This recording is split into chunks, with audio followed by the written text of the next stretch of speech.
नमस्कार, आपण पाहता एसबीएन मराठी। मी आपल्यासोबत धनश्री। एक नजर टाकूयात आजच्या हेडलाईन्सवर। हेडलाईन प्रायोजक आंतरराष्ट्रीय ख्यातीचे डॉक्टर BS भोसले यांचं आशा होमिओपॅथिक क्लिनिक। आजाराच्या मुळाशी पोहोचणारी आधुनिक उपचार पद्धत। निराश होताय कशासाठी? होमिओपॅथी आहे सर्वांसाठी। बँक ऑफ इंडिया जवळ शिवाजी रोड, मिरज। मुंबई पोलीस आणि सरकारच्या बदनामीसाठी 80,000 फेक अकाउंट। सायबर सेलचा अहवाल। पोलीस आयुक्तांच्या बदनामी प्रकरणी 2 गुन्हे दाखल।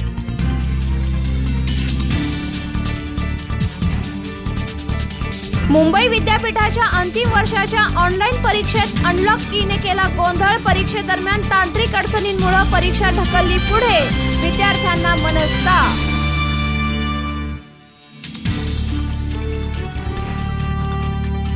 मिरजेतील तंतुवाद्य व्यवसायावर कोरोनाचा सावट। लॉकडाऊनचा परिणाम। संगीताच्या मैफिली, यात्रा, जत्रा, सांस्कृतिक कार्यक्रम न झाल्याने वाद्य विक्री घटली, तर परदेशात होणारी वाद्याची निर्यातही अडकून।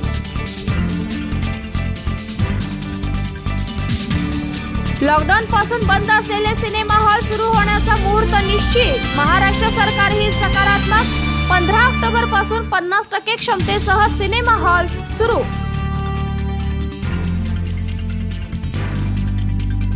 फरारी कैद्यांना पकडण्यात अखेर पोलिसांना यश। सांगली जिल्हा कारागृहाच्या कोरोना सेंटर मधून दोघांनी केलं होतं पलायन।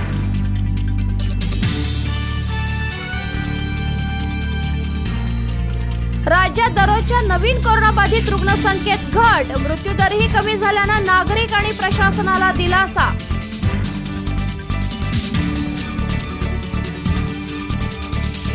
सुशांत सिंह राजपूत आत्महत्या प्रकरणामध्ये महाराष्ट्राची तसंच मुंबई पोलिसांची बदनामी करणाऱ्यांना महाराष्ट्रातील जनता माफ करणार नाही। गृहमंत्री अनिल देशमुख यांचं वक्तव्य।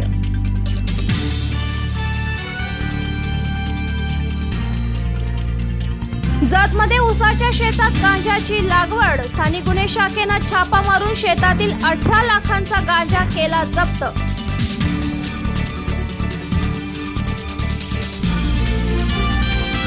मीडियाला बैठ देत असताना बॅनर खेचल्यावरून वसईत काँग्रेस कार्यकर्त्यांमध्ये तुंबळ हाणामारी। Video viral.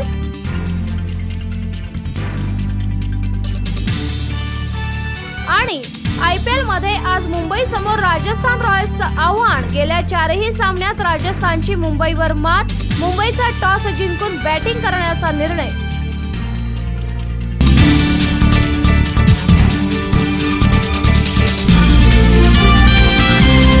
आणि शायर हरपला। प्रख्यात उर्दू कवी, लोकप्रिय शायर आणि गीतकार राहत इंदौरी यांचं कोरोनामुळे निधन।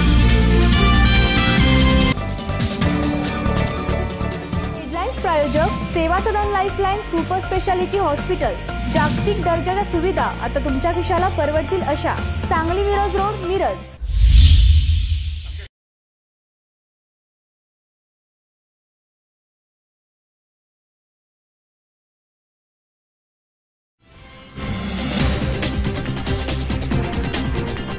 मिरजमधील तंतुवाद्य व्यवसायावर कोरोनाचा सावट आहे। यामध्येच लॉकडाऊनचाही परिणाम झाला। संगीताच्या मैफिली, यात्रा, जत्रा, सांस्कृतिक कार्यक्रम न झाल्याने वाद्य विक्री घटली। परदेशात होणारी वाद्याची निर्यात ही अडकून पडली। मार्च महिन्यापासून संगीताच्या मैफिली, यात्रा, जत्रा, सांस्कृतिक कार्यक्रम होऊ शकले नाहीत। वाद्य विक्री पूर्णतः थांबली आहे। त्यामुळे अनेक वाद्य दुकानात विक्री अभावी पडून राहिलेत। मिरजमधील वाद्यांना परदेशातही जास्त मागणी। मात्र विमानसेवा बंद असल्यानं तयार झालेली वाद्य अजूनही परदेशात पाठवता येत नाहीयेत। तर काही वाद्य ही विमानतळ गोदामात मागील 6 महिन्यांपासून पडून आहेत। मिरज शहरातील ही आहे सतार मेकर गल्ली। गेल्या 7 महिन्यांपासून या गल्लीत वाद्य विक्रीचा शुकशुकाट पाहायला मिळतोय। हातावर हात ठेवून बसण्यापेक्षा कारागीर दुकानात मागणी नसतानाही त्या मालावर वाद्य बनवतायत। कुणी तंबोरात विणा बनवण्यासाठी लाकडाला आकार देतंय, तर कुणी तयार झालेल्या वाद्यावर नक्षीकाम करतायत। वाद्यांना मागणी नसल्यानं आणि निर्यात होत नसल्याने दुकानात मोठ्या संख्येनं वाद्य दिसून येत आहेत। हा सगळा कोरोनाचा आणि त्यात करण्यात आलेल्या लॉकडाऊनचा परिणाम असल्याचं सतार मेकर सांगत आहेत। वाद्यांना मागणी नसल्यानं अनेक वाद्य विक्री अभावी पडून असल्याचं वाद्य विक्री करणारे सांगतायत। यंदा पंढरपूरची एकही वारी होऊ शकली नाही। त्यामुळे वारी काळात तंबोरा, वीणा यांची मोठ्या प्रमाणावर होणारी विक्री देखील होऊ शकली नाही। नमस्कार, मी मस्जिदभाई सतारमेकर।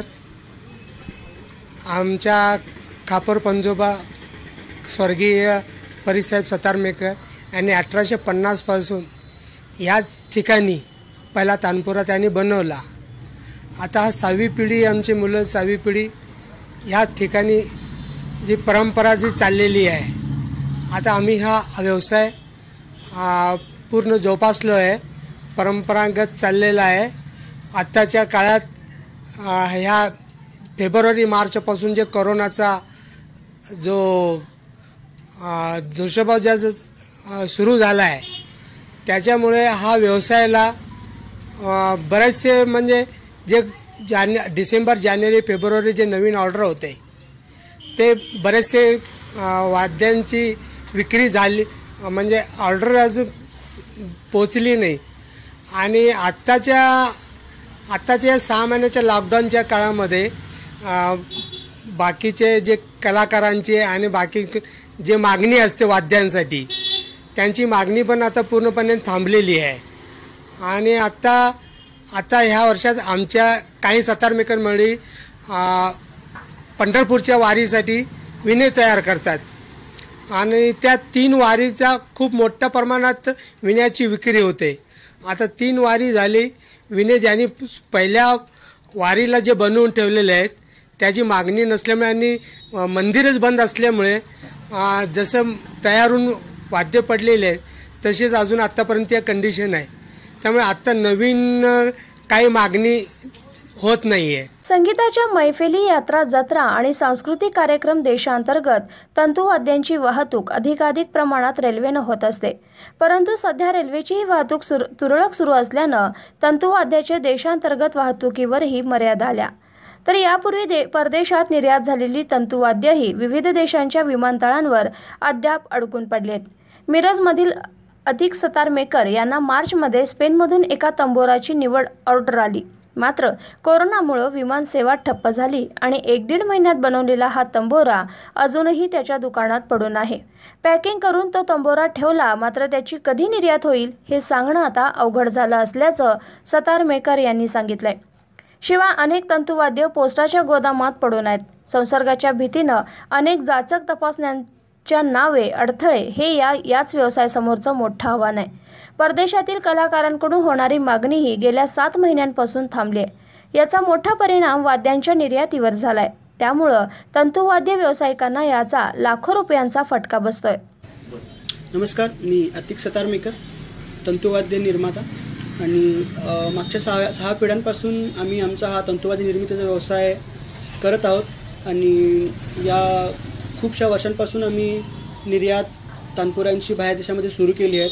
खूपशा देशांमध्ये आमचे तानपुरे, सतार अशी खूपशी वाद्ये जात असतात आणि कोरोनाच्या काळात खूपशे वाद्य जे आम्ही आधी पाठवले होते फेब्रुवारी आणि मार्चच्या काळात, ते अजूनही विमानतळाच्या गोदामात पडून आहेत आणि त्याचा काही ठाव ठिकाणा लागत नाही आहे आणि पोस्टाकडूनही त्याचा काही आम्हाला सूचना वगैरे कुठल्या कंडिशनमध्ये ते वाद्य आहेत त्याचं काही कळून येत नाही आहे। आणि अजून त्यांनी खूपशा कंट्रीवर अजूनही बंदी आणलेली आहे, त्यामुळे आम्ही वाद्य पाठवू शकत नाही। मागचा जो तानपुरा आहे तो 6 महिने झाले स्पेनसाठी पाठवायचा होता, तो पूर्ण तयार असून पॅक असून तयार आहे, पण स्पेन आणि इटलीसारख्या कंट्री त्यांनी अजून निर्यात सुरू केली नाही, त्यामुळे ती वाद्य अजूनही आमच्याकडे पडून आहेत। आणि आधी पाठवलेली जी वाद्य होती त्यातली काही वाद्य अजून ज्या कस्टमर ग्राहकापर्यंत अजून पोचलेली नाही आहेत, त्यांचा खूप असा तगादा लागत आहे मागं। पण आम्ही अशा परिस्थितीत अडकलो आहोत की आम्हाला स्वतःहून की सांगता येत नाही की तानपुरे कुठे आहेत, कशा कंडिशनमध्ये आहेत। पोस्टाच्या गोदामात, विमानतळावर आहेत, पण ते सेफ आहेत का नाहीत, त्यांना काही दुखापत वगैरे झाली आहे काय, फुटले वगैरे आहेत काय, ते आम्हाला काही कळत नाही आहे। आणि सध्या आधी जे पोस्टाची जी निर्यातसाठी जे ते शुल्क घेत होते ते पर केजी असा त्यांचा चार्ज होता, त्यासाठी त्यांचे खूपसे असे कागदपत्र ते घेत होते, पण त्यांनी आता व्हॅल्यूमेट्रिकवर त्यांनी आकारणी सुरू केलेली आहे। त्याच्या म्हणजे नियमित शुल्काच्या 3 पट त्याचा आम्हाला भार पडत आहे। म्हणजे एखादं जर वाद्य पाठवायला जर 10,000 रुपये खर्च येत असेल तर व्हॅल्यूमॅट्रिकवर त्याचाच खर्च 32 ते 30,000 रुपयेपर्यंत येतोय. तर आधीच आमचा मेटाकुटीला व्यवसाय या व्हॅल्यूमॅट्रिकच्या निर्णयामुळे अजून खूप लोकांना यासाठी समस्यांना तोंड द्यावं लागेल आणि यासाठी कुणाकडे सांगावं आणि कुणासाठी मागावी हे आम्हाला कळत नाहीये. मिरज शहराचा भारताशिवाय जगभरात दर्जेदार तंतुवाद्य निर्मितीसाठी विशेष लौकिक आहे. मागील 150 वर्षांपासून अधिक काळ सुरू असलेल्या या व्यवसायात शेकडोच्या संख्येनं व्यावसायिक आणि हजारो कारागीर कार्यरत आहेत. अनेक वाद्य पोस्टाच्या रजिस्टर सेवेद्वारे परदेशात निर्यात केली जातात. 7 महिन्यांपूर्वी वर्षाला हजारोंच्या पटीत निर्यात होणाऱ्या या वाद्यांची संख्या आता अवघ्या शेकडोंच्या पटीत आली आहे. ही वाद्य युरोपसहित जपान, चीनमध्ये पाठवण्यात आली, परंतु या देशात कोरोनाच्या भीतीनं बाहेरून आलेल्या वस्तूंवर अधिक लक्ष ठेवण्यात येत आहे. त्यामुळे संसर्गाची शक्यता लक्षात घेऊन मिरजेची तंतुवाद्य तपासणी करण्यासाठी विमानतळावर चढवण्यात आली. विमानतळाच्या गोदामातच ती पडून असल्यानं अनेक कलाकारांपर्यंत पोहोचलीच नाहीत. परदेशातील कलाकार कोरोनाशी अद्यापही झुंज देत असल्यानं गेल्या 7 महिन्यात त्यांच्याकडूनही तंतुवाद्यांना मागणी नाही. काही कलाकारांनी केलेल्या तंतुवाद्याच्या मागणींबाबतही संबंधित कलाकारांकडून सकारात्मक प्रतिसाद मिळत नसल्यानं वाद्य परदेशी निर्यात करणाऱ्या तंतुवाद्य व्यावसायिकांना लाखो रुपयांचा फटका बसलाय. या सगळ्या संकटाचा मोठा परिणाम मिरज शहरातील हजारो तंतुवाद्य कारागिरांच्या रोजीरोटीवर झालाय. तंतुवाद्यांची निर्मिती ठप्प झाल्यानं हे कारागीर अन्य व्यवसायाकडे वळले आहेत. जरी तंबोरा, वीणा या वाद्यांवर कोरोना काळात संकरात आली असली तरी या काळात एक फायदा झाला आणि तो म्हणजे गिटारची मागणी वाढली. लॉकडाऊनमध्ये घरात थांबून राहावं लागल्यानं लोक टीव्ही, मोबाईलच्या वापराला कंटाळले आहेत. त्यामुळे विरंगुळा म्हणून गिटारची मागणी मोठ्या प्रमाणावर होती आणि विक्री देखील झाल्याचं वाद्य विक्रेते सांगत आहेत. माझं नाव मोहसिन मिरजकर. कोरोना काळामध्ये मोबाईल आणि टीव्हीचा अतिवापर झाल्यामुळं काही पालकांचं मत असं होतं की त्यांना त्याच्यापासून वळवण्याकरता गिटार, कीबोर्ड किंवा अजून जी इतर इन्स्ट्रुमेंट आहेत की जी लहान मुलं शिकू शकतात, तर त्याचे यूट्यूब आणि ऑनलाईन माध्यमातून असे बरेच क्लासेस सुरू झालेले आहेत. तर त्याच्यामुळे गिटार, युकेलेले आणि कीबोर्ड ह्याची मागणी बरीच वाढलेली आहे मिरजेत.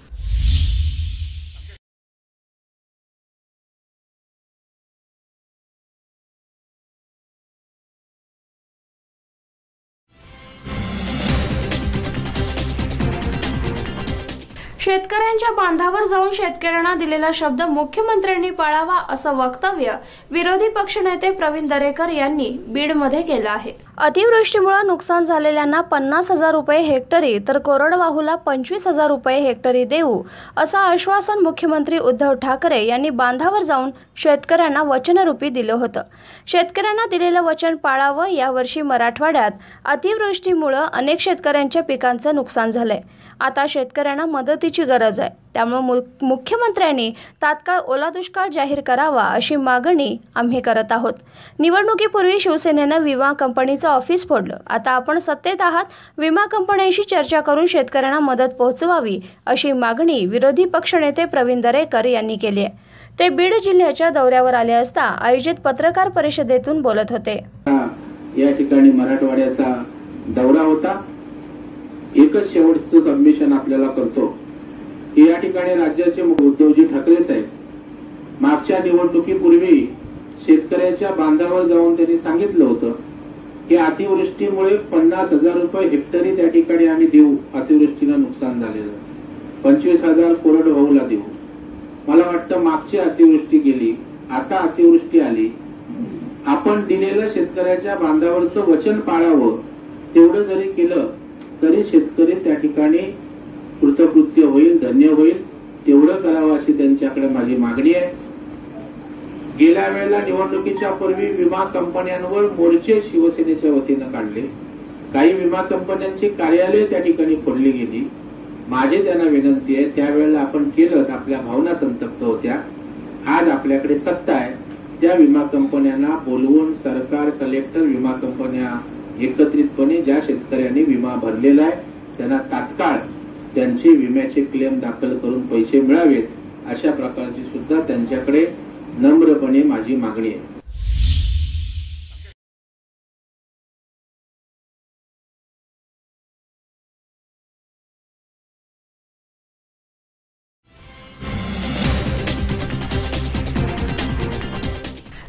पक्षनेते प्रवीण दरेकरांसमोर बीड जिल्हाधिकारी कार्यालयात मराठा कार्यकर्त्यांची घोषणाबाजी पाहायला मिळाली। राज्याचे विरोधी पक्षनेते प्रवीण दरेकर यांना मराठा आरक्षणासाठी निवेदन देण्यासाठी आलेल्या तरुणांनी बीडच्या जिल्हाधिकारी कार्यालयाच्या सभागृहातच घोषणाबाजी केली।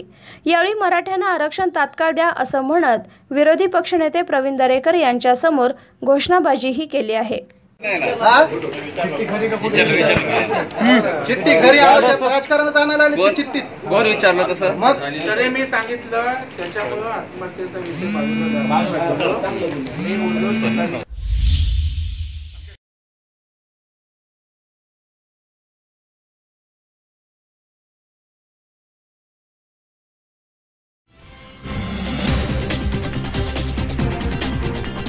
बीडमध्ये ऊसतोड कामगारांचा संप पेटणार आहे आता, कारण सुरेश धसांना मी मोजत नाही असं टीका पद्मश्री आमदार लक्ष्मण मानेंनी केली आहे।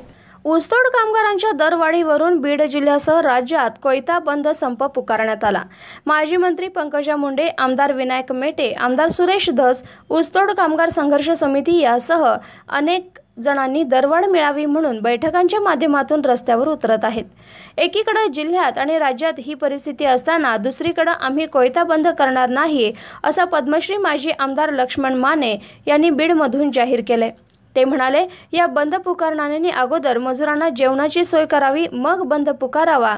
जर राज्य सरकार ऊसतोड कामगारांचं पालक व्हायला तयार नसतील तर त्यासाठी संप करा, आम्ही सोबत रस्त्यावर उतरू, प्रसंग पडला तर राज्य सरकार बरोबर 2 हात देखील करू असं म्हणत सुरेश धसांवर बोलताना ते म्हणाले की सुरेश धस यांना मी काय मोजत नाही, ते राज्यकर्ते समाजाचे आहेत अशी सडकून टीका लक्ष्मण माने यांनी केली आहे। ते बीडमध्ये ऊसतोड कामगारांच्या प्रश्नांवर आयोजित पत्रकार परिषदेमध्ये बोलत होते। असं आहे की हा कायदा हातात घेण्याचा जो कोणी असेल, कुठल्याही समाजातला माणूस असेल तर त्याला कायदा हातात कसा घेता येईल, आणि संविधान मानणाऱ्या माणसांना तरी कायदा हातात घेता येणारच नाही। कुठल्याच परिस्थितीमध्ये कायदा हातात घेता येणार नाही, आम्हाला बाबासाहेबांनी ते शिकवलेलं नाही। वंचित करणे अशी अपेक्षा होती नाही, त्यांनी समजावून घेतलं पाहिजे। कोण निघालेत? आपलीच माणसं आहेत। आपल्याच माणसांना मारून काय मिळवणार आहे तुम्ही? आपल्या माणसांना मारून काय मिळवणार आहे? ज्यांना मारायचंय त्यांना पाठिंबा देता। या कृतीच्या बाबतीत काय सांगाल? की मारहाणीची कृती झाली ते मी तिचा निषेध करतो। असं नाही करता कामाचं। जरी माझी ती भावंडच असती तर मार खाणारी भावंडच आहेत, मग असं कसं चालेल? सुरेश धसे माणसांची गोष्ट सोडून द्या, मी त्यांना मोजत नाही, कारण त्यांची गोष्टच वेगळी आहे। त्यांचं कुठल्या ते राज्यकर्त्या समाजातले आहेत, त्यांचं कोण तिथे ऊस तोडायला येते? तेव्हा अपवादाने 4-2 गरीब माणसं आमच्या बरोबर येत असतील, परंतु तो समाज म्हणून काय ते ऊसतोडणी कामगार आहेत का? तेव्हा तर त्यांना त्यांची गोष्ट सोडून द्या, त्यांना मी मोजत नाही। ऊसतोड मजुरांचं राजकारण होतं का इथं बीडमधनं? विशेषतः नॉट ओनली बीड, सगळीकडे ऊसतोडणं कामगारांचं राजकारणच होत आहे। राजकारण नसतं झालं तर त्यांच्या बेसिक प्रश्नांकडे जायला पाहिजे होतं। मग माझा पहिला प्रश्न असा आहे की राज्य सरकार यांचं मालक व्हायला तयार आहे का? जो व्हायला तयार नसेल तर त्यासाठी संप करा। आम्ही उपाशी आहोत, तो उपाशी तुमच्या बरोबर येतो। तुम्ही राज्य सरकारला तसं साकडा घालणार आहेत का? कुणाला सांगणार ना आम्ही राज्य सरकारला? प्रसंग पडला तर राज्य सरकारच्या विरुद्ध 2 हात करायची पाळेल तर करू, प्रश्न तो नाही आहे। प्रश्न असा आहे, आज आमची चूल बंद आहे, तुम्ही आज आम्हाला सांगताय, ते आम्हाला आक्षेपार्ह आहे। तुम्ही संप करताय हे आम्हाला आक्षेपार्ह नाही आहे। संप कामगार करणारच, तो त्याचा अधिकार आहे, तो त्याचा हक्क आहे। संप करणार, संपाला पाठिंबा दिला पाहिजे हेही आम्हाला मान्य आहे। मजुरांचे नेते म्हणून गोपीनाथ, मात्र त्यांच्या वंशजाकडे मला पर्सनल बोलायला नाही आवडत। गोपीनाथराव माझे मित्र होते, त्यांची पोरं माझे मित्र आहेत किंवा माझ्या कुटुंबातले, असं मी मानतो। मी व्यक्तिगतरित्या कोणावरती काही बोलत नाही, कारण ते बरोबर नाही, राजकारण म्हणून बरोबर नाही। आणि ते काय ते म्हणजे काय कोणाचे मालक आहेत का? गोपीनाथराव नव्हते आणि मी कोणाचा मालक नाही। पंकजा मुंडेंनी सांगितलं होतं की पवार साहेबांचा सल्ला आम्ही टीम राहील। असं आहे की पवार साहेबांचा सल्ला त्या घ्यायला तयार असतील तर मला आनंदच आहे। मला वाईट वाटायचं काय कारण आहे? त्यांनी जरूर पवार साहेबांचा सल्ला घ्यावा आणि त्यांनी सांगावं, राज्य सरकारला सांगा बाबा यांचं मालक व्हायला। मग सुरेश दसांना तुम्ही असं सांगणार, तुम्ही असं सल्ला देणार का पवार साहेबांना की सुरेश दसांचं हे एल्गार पाठीमागे घ्या, बंद करा हे सगळं? पवार साहेबांच्या पक्षात आहेत का ते? नाहीत, पण तरी सुद्धा राजकारण जाऊ द्या, मरू द्यावं, त्यात काय कसलं राजकारण करता? मरू त्याच्याकडे त्या सुरेश देश काय करतो आणि आणखीन दुसरा काय करतो, आय डझंट मॅटर, मला काय घेणं नाही। माझा प्रश्न आहे तो माझ्या लोकांच्या पोटा पाण्याचा आहे, चूल पेटण्याचा आहे, आणि त्याच्याशी रिलेटेड जे आहे ते मी करीन। त्याच्या पलीकडचं राजकारण जेव्हा करायला येईल ना, मी सक्षम होईल तेव्हा करीन। आज माझी चूल पेटना आणि गावच्या पाटलाला सांगायला सांगताय, तो गावचा पाटील काय करेल? गावचा पाटील काय का बरं ना तिकडे, इथं माझी चूल पेटली पाहिजे, दॅट इज इम्पॉर्टंट मॅन।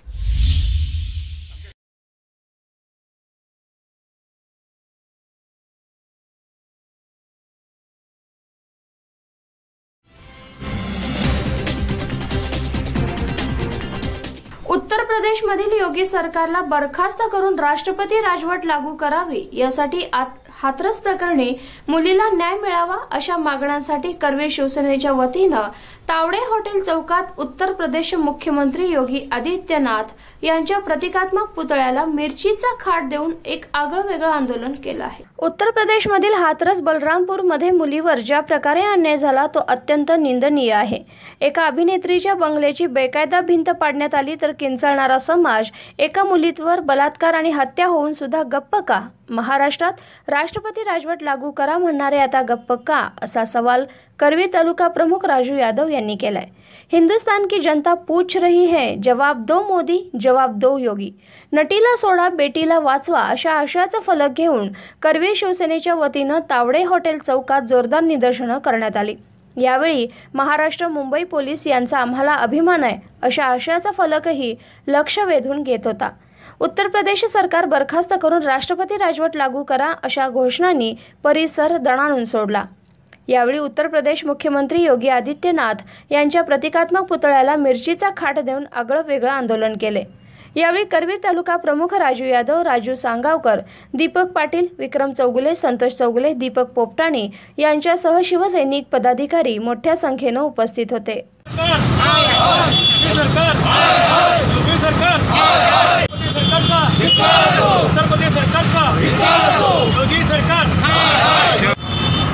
एका मुलीला तिच्यावर बलात्कार करून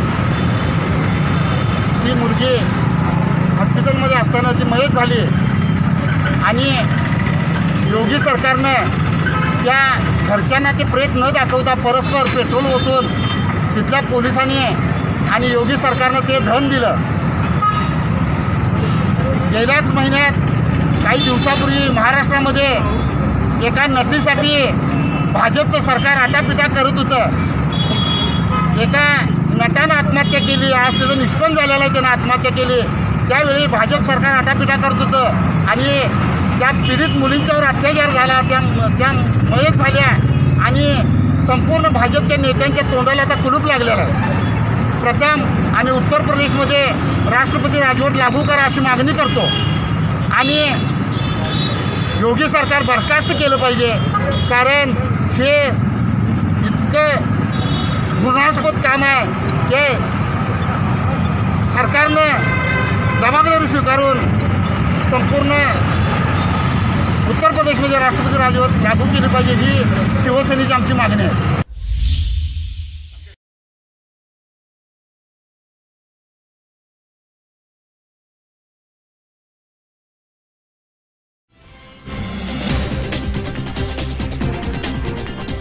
उचगाव वळिवडे इथं बेकायदेशीर बांधकामांवर कारवाई न झाल्याच्या निषेधार्थ कोल्हापूर नागरी क्षेत्र विकास प्राधिकरणाच्या भोंगळ कारभाराची प्रातिनिधिक होळी करण्यात आली आहे। दलित महासंघाच्या वतीनं गांधीनगर शहराध्यक्ष राजू कांबळे यांच्या नेतृत्वाखाली जोरदार निदर्शनं करून प्राधिकरणाचे नगर रचनाकार दिलीप कदम आणि कनिष्ठ आरेखक लक्ष्मण कदम यांना आंदोलकांनी धारेवर धरले।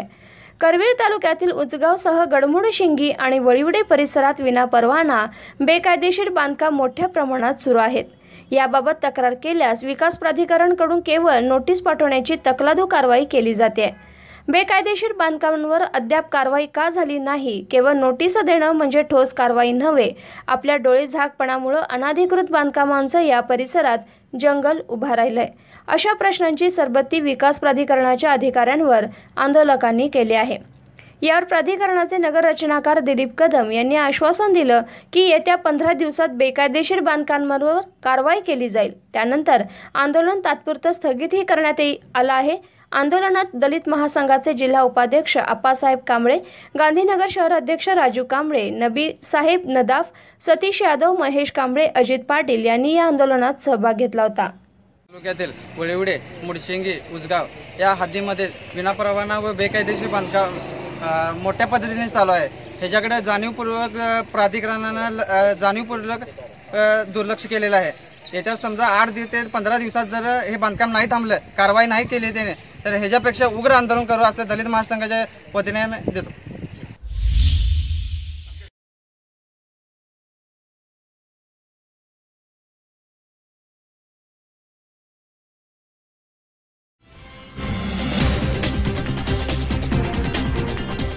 पवई इथल्या JVLR रामबाग उड्डाण पुलावरून इलेक्ट्रॉनिक स्क्रॅप घेऊन जाणाऱ्या टेम्पोला अचानक आग लागली। या आगीमध्ये अक्षरशः टेम्पो जळून खाक झालाय। पवई JVLR रामबाग उड्डाण पुलावरून इलेक्ट्रॉनिक स्क्रॅप घेऊन जाणाऱ्या टेम्पोला अचानक आग लागली। या आगीत टेम्पो जळून खाक झालाय। ही घटना सोमवारी मध्यरात्रीच्या सुमारास घडली। मिळालेल्या माहितीनुसार सदर टेम्पो अलसल्फा नारायण नगर इथून इलेक्ट्रॉनिक वस्तूंचे स्क्रॅप घेऊन नाशिक मार्गे निघाला होता। JVLR रामबाग उड्डाण पुलावर येताच अचानक गाडीतून धूर येऊ लागला। तेव्हा चालकानं प्रसंगावधान दाखवत गाडी बाजूला घेतली। यानंतर गाडीनं पेट घेतला। काही क्षणातच आगीनं रौद्र रूप धारण केलं। या आगीत टेम्पो जळून खाक झालाय। चालक घनश्याम वर्मा यानं प्रसंगावधान दाखवत गाडी पुलावरून बाजूला लावत गाडीतून उडी घेतल्यानं मोठा अनर्थ टळला आहे। दरम्यान घटनेची माहिती मिळताच अग्निशमन दलाच्या 2 गाड्या घटनास्थळी दाखल झाल्या आणि ही आग विझवण्यात आली। SBN मराठीसाठी अनिरुद्ध पवार, मुंबई।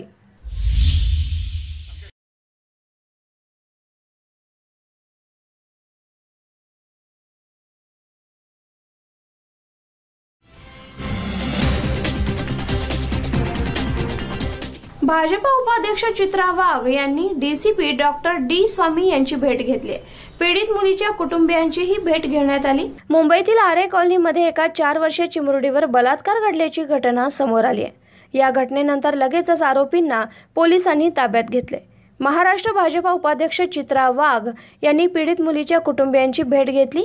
याखेरीज झोन 12चे DCP डॉक्टर D स्वामी यांची देखील चित्रा वाघ यांनी भेट घेतली आहे। आरोपी मुलीच्या वडिलांचा मित्र असून अनेकदा पीडित कुटुंबियांच्या घरी येत असल्याची माहिती पोलिसांनी दिली आहे। महाराष्ट्रात सर्व ठिकाणी महिलांवर अत्याचार होण्याच्या घटना समोर येत आहेत। महाराष्ट्र सरकारनं महिला आयोग अध्यक्ष नसल्याने तब्बल 4000हून अधिक महिलांच्या केसेस पडून असल्याचं चित्रा वाघ यांनी म्हटलं आहे। SBN मराठीसाठी अनिरुद्ध पवार, मुंबई। एका 4 वर्षाच्या चिमुरडीवरती त्या ठिकाणी लैंगिक अत्याचार करण्यात आला। या संदर्भामध्ये मी मुलीच्या वडिलांनाही भेटले आणि आज या ठिकाणी इथल्या सिनियर PI नूतन मॅडम आहेत, त्यांची भेट झाली। DCPंची या विषयावरती बोलणं झालं। या केसमध्ये DCP स्वतः मॉनिटर करतात, आरोपीला पकडलं गेलं आहे। परंतु अशा घटना होऊच नाही याच्यासाठी आपण काय करू शकतो याचा विचार करणं गरजेचं आहे। जरी हा सामाजिक मुद्दा असला तरी राज्य सरकार म्हणून शासन त्यांचा पल्ला झाडू शकत नाही किंवा ही जबाबदारी झटकू शकत नाही। आपण बघितलं की लगातार सातत्याने महिलांवरचे आणि लहान मुलींवरचे अत्याचार वाढत चालले। सरकार काय करते? कालची 22 वर्षाच्या गतिमंद मुलीची घटना ताजी आहे। त्याच्या आधी नालासोपाऱ्याची घटना घडली, त्याच्या आधी विक्रोळीची घटना घडली, त्याच्या आधी नागपूरची घटना घडली, त्याच्या आधी नगरची घटना घडली, त्याच्या आधी साताऱ्याची घटना घडली। माझ्याकडे त्याचा संपूर्ण तुम्हाला मी डेटा देऊ शकेन। फक्त ऑगस्ट महिन्यामध्ये 11 लहान मुलींवरती बलात्कार, सामूहिक बलात्कार आणि त्यांचे खून करण्यात आले। कोविड आणि क्वारंटाईन सेंटरमध्ये उपचारार्थ दाखल महिलांवरती बलात्कार झाले, त्यांच्यावरती विनयभंग झाले, जे सातत्याने चालूच आहेत। आम्ही वारंवार जुलै महिन्यापासनं आम्ही पत्र दिलंय। विरोधी पक्षनेते देवेंद्रजींच्या माध्यमातून आम्ही राज्याच्या सन्माननीय मुख्यमंत्र्यांना पत्र दिलंय की या महिलांच्या उपचारार्थ दाखल महिलांसाठी SOP जाहीर करा। अजूनपर्यंत त्यांनी केलेली नाही। अजून किती बलात्कार झाल्यावर, किती विनयभंग झाल्यावरती सरकार हे करणार आहे त्याची त्यांनी स्पष्टता देणं अतिशय गरजेचं आहे। आज राज्याला महिला आयोगाचा अध्यक्ष नाही आहे। 4000हून जास्त केसेस त्या ठिकाणी पेंडिंग आहेत। या संदर्भामध्ये महिला बाल विकास मंत्रींनी एका वाहिनीवरती सांगितलेलं आहे की मी 10 वेळा मुख्यमंत्र्यांना बोलले, मी 8 वेळा पत्र लिहिली आणि आता सध्या ती फाईल गहाळ आहे। म्हणजे तुम्ही विचार करू शकता की महिला मुद्द्यांवरती हे सरकार किती उदासीन आहे। सरकारच आंदोलन करतंय, करायला पाहिजे। या देशातल्या प्रत्येक महिलेची, मुलीची इज्जत, तिची अब्रू ही आपल्यासाठी अतिशय महत्त्वाची आहे। परंतु राज्यामध्ये चाललेले जे प्रकार आहेत त्याच्याकडे कोण बघणार? ती जबाबदारी कोण घेणार? माझं कुटुंब, माझी जबाबदारी। मग आम्ही सगळे काय बाकीच्यांच्या कुटुंबांमध्ये राहतोय का? महाराष्ट्राचे राज्य प्रमुख म्हणून तुम्ही काय करणार आहात याचं उत्तर आम्हाला दिलं पाहिजे। दिशा कायदा तुम्ही कधी आणणार आहात? फेब्रुवारीमध्ये 7 जिवंत बायकांना जाळलं गेलं, ज्याच्यातल्या 4घींचं निधन झालं, 3घी आज जिवंत आहेत। तुम्ही सांगितलं तेलंगणाला जाऊन आम्ही कायदा आणतो, त्या कायद्याचं प्रारूप अजूनपर्यंत राज्यात कोणाला माहीत नाही। महिला आयोगाला अध्यक्ष नाही, रोज बलात्कार होतात। त्याच्यामुळे जे सत्ताधारी आता आंदोलन करतायत त्यांनी नक्की आंदोलन करावं, पण इतरांबरोबर महाराष्ट्रातल्या लेकीबाळी रस्त्यावर पडलेल्या नाही आहेत, त्यांच्या सुद्धा अब्रूचं रक्षण करणं हे तुमचं परम कर्तव्य आहे। त्याच्यासाठी तुम्ही काय करता याचं उत्तर शासनकर्त्यांनी देणं गरजेचं आहे।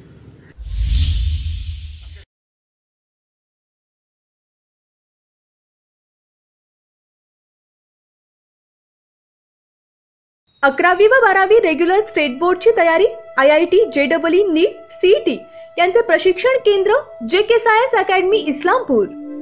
मुलींसाठी स्वतंत्र निवासी वसतिगृह तसेच मुलांसाठी स्वतंत्र निवासी वसतिगृह.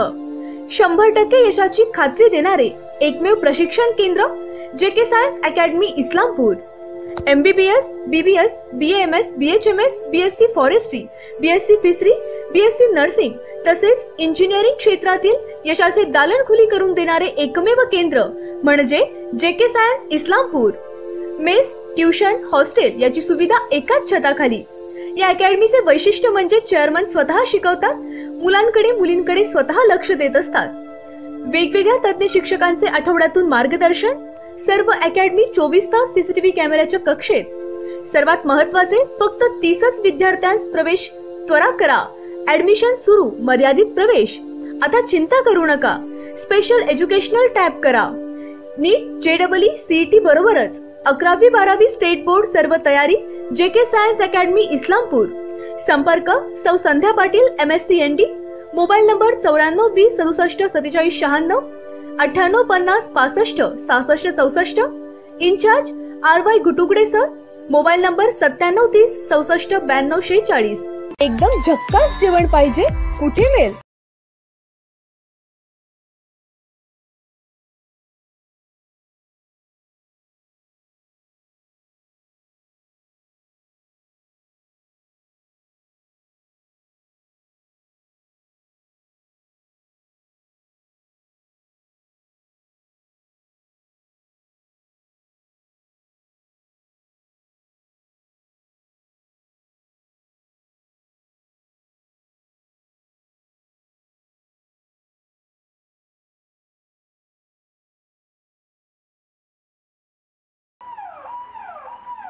अत्याधुनिक उपचार आणि तपासण्या एकाच छताखाली मिळण्याचं ठिकाण म्हणजे सेवा सदन लाईफलाईन सुपर स्पेशालिटी हॉस्पिटल.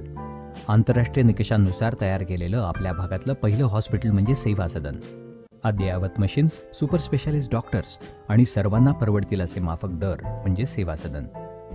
सेवा सदनमध्ये अँजिओग्राफी, अँजिओप्लास्टी, बायपास शस्त्रक्रिया आणि हृदयाच्या इतर शस्त्रक्रिया, आंतरराष्ट्रीय दर्जाचा अतिदक्षता विभाग, डोळ्याच्या सर्व प्रकारच्या तपासण्या, मोतीबिंदू, काचबिंदू शस्त्रक्रिया, दुर्बिणीद्वारे शस्त्रक्रिया, मेंदूच्या आजारांवरील उपचार, मधुमेह आणि स्थूलता निवारण, general medicine, dialysis, 2D echo, colour doppler, CT scan, panchakarma आणि योगोपचार असे विविध उपचार सेवा सदनमध्ये मिळतात. निश्चिंत मन, व्याधीमुक्त जीवन म्हणजे सेवा सदन.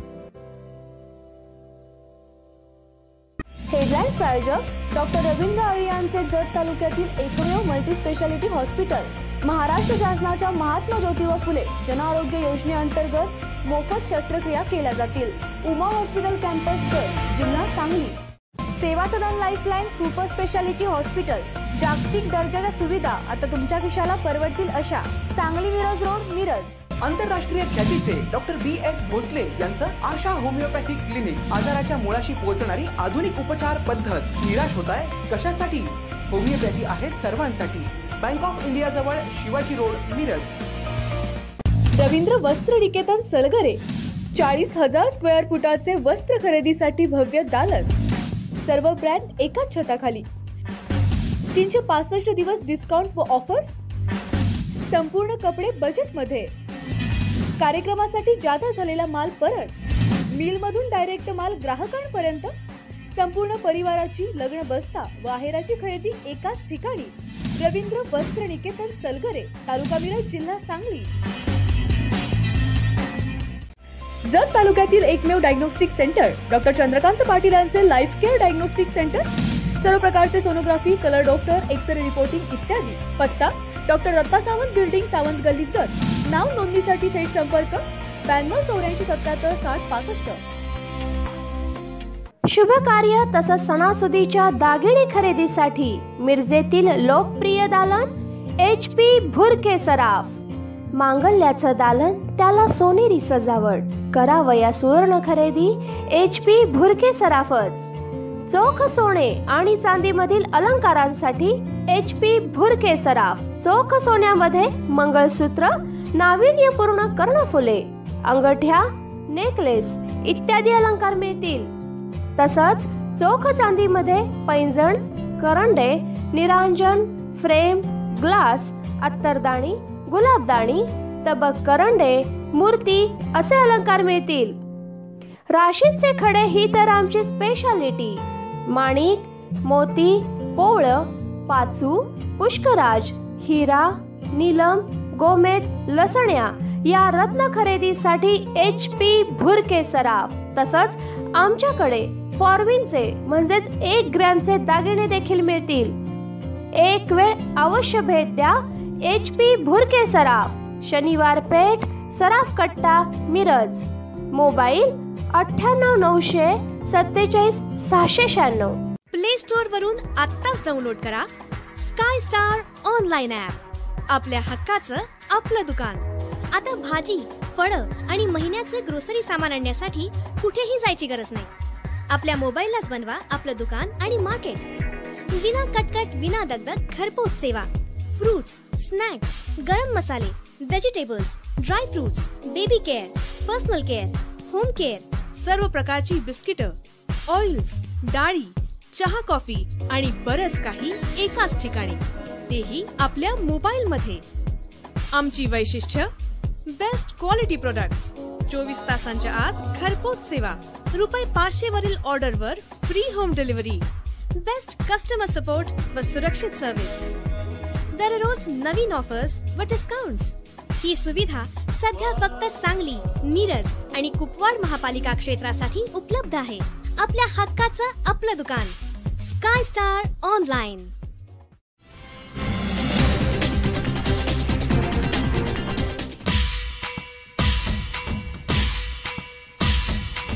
आमचे मार्गदर्शक वारकरी संप्रदायाचे अनुयायी, पलूस सहकारी बँक शाखा कुंडलचे शाखाधिकारी, वसंतरावजी पुदाले शिक्षण संस्थेचे संचालक, शैक्षणिक, सामाजिक, राजकीय क्षेत्रात कार्यरत असताना प्रसिद्धीपासून दूर असलेलं व्यक्तिमत्व हरिभक्तपरायण पांडुरंग पुदाले साहेब यांना वाढदिवसाच्या हार्दिक शुभेच्छा. शुभेच्छुक स्वामी विवेकानंद विचार मंच Palus, Indian oil petrol pump परिवार सांडगेवाडी पलूस आणि पुदाले परिवार पलूस.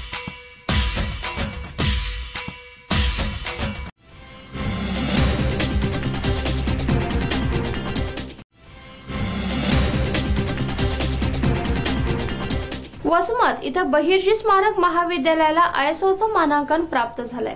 वसमत इथल्या बहिर्जी स्मारक महाविद्यालयात इंटरनॅशनल एक्रेडिशन फोरम व्हर्जिनिया अमेरिकाद्वारा ISO 9001-2015 हे मानांकन प्राप्त झालं असून हे मानांकन प्राप्त करणारे जिल्ह्यातील पहिले महाविद्यालय ठरलं आहे. नुकताच बहिर्जी स्मारक महाविद्यालय स्वामी रामानंद तीर्थ मराठवाडा विद्यापीठ नांदेड यांच्याद्वारे शैक्षणिक आणि प्रशासकीय अंकेशन अ वर्ग प्राप्त झाले. यापूर्वी NAC बेंगलोरद्वारा B+ दर्जा प्राप्त झाला. महाविद्यालयात कला, वाणिज्य, विज्ञान शाखेमध्ये पदवी, पदव्युत्तर वर्ग सुरू आहेत. महाविद्यालयातील सेवा प्रणाली, गुणवत्ता, सुरक्षितता सुनिश्चित करण्यासाठी विकसित करण्यामध्ये संस्थेची भूमिका अत्यंत प्रशंसनीय असल्याचं महाविद्यालय यामुळेच भरारी घेत आहे. या यशाबद्दल संस्थेचे अध्यक्ष माजी आमदार जयप्रकाश दांडेगावकर, संस्थेचे उपाध्यक्ष माननीय ॲडव्होकेट मुंजाजीराव जाधव, सचिव माननीय आमदार पंडितराव देशमुख, कोषाध्यक्ष उमाकांतराव शिंदे, ॲडव्होकेट रामचंद्रराव बागल, प्राध्यापक अनिल नादरे आणि सर्व संचालक मंडळ यांनी महाविद्यालयाचं तसंच प्राचार्य, उपप्राचार्य, समन्वयक, प्रबंधक, प्राध्यापक, सर्व प्रशासकीय कर्मचारी यांचे अभिनंदन केले आहे.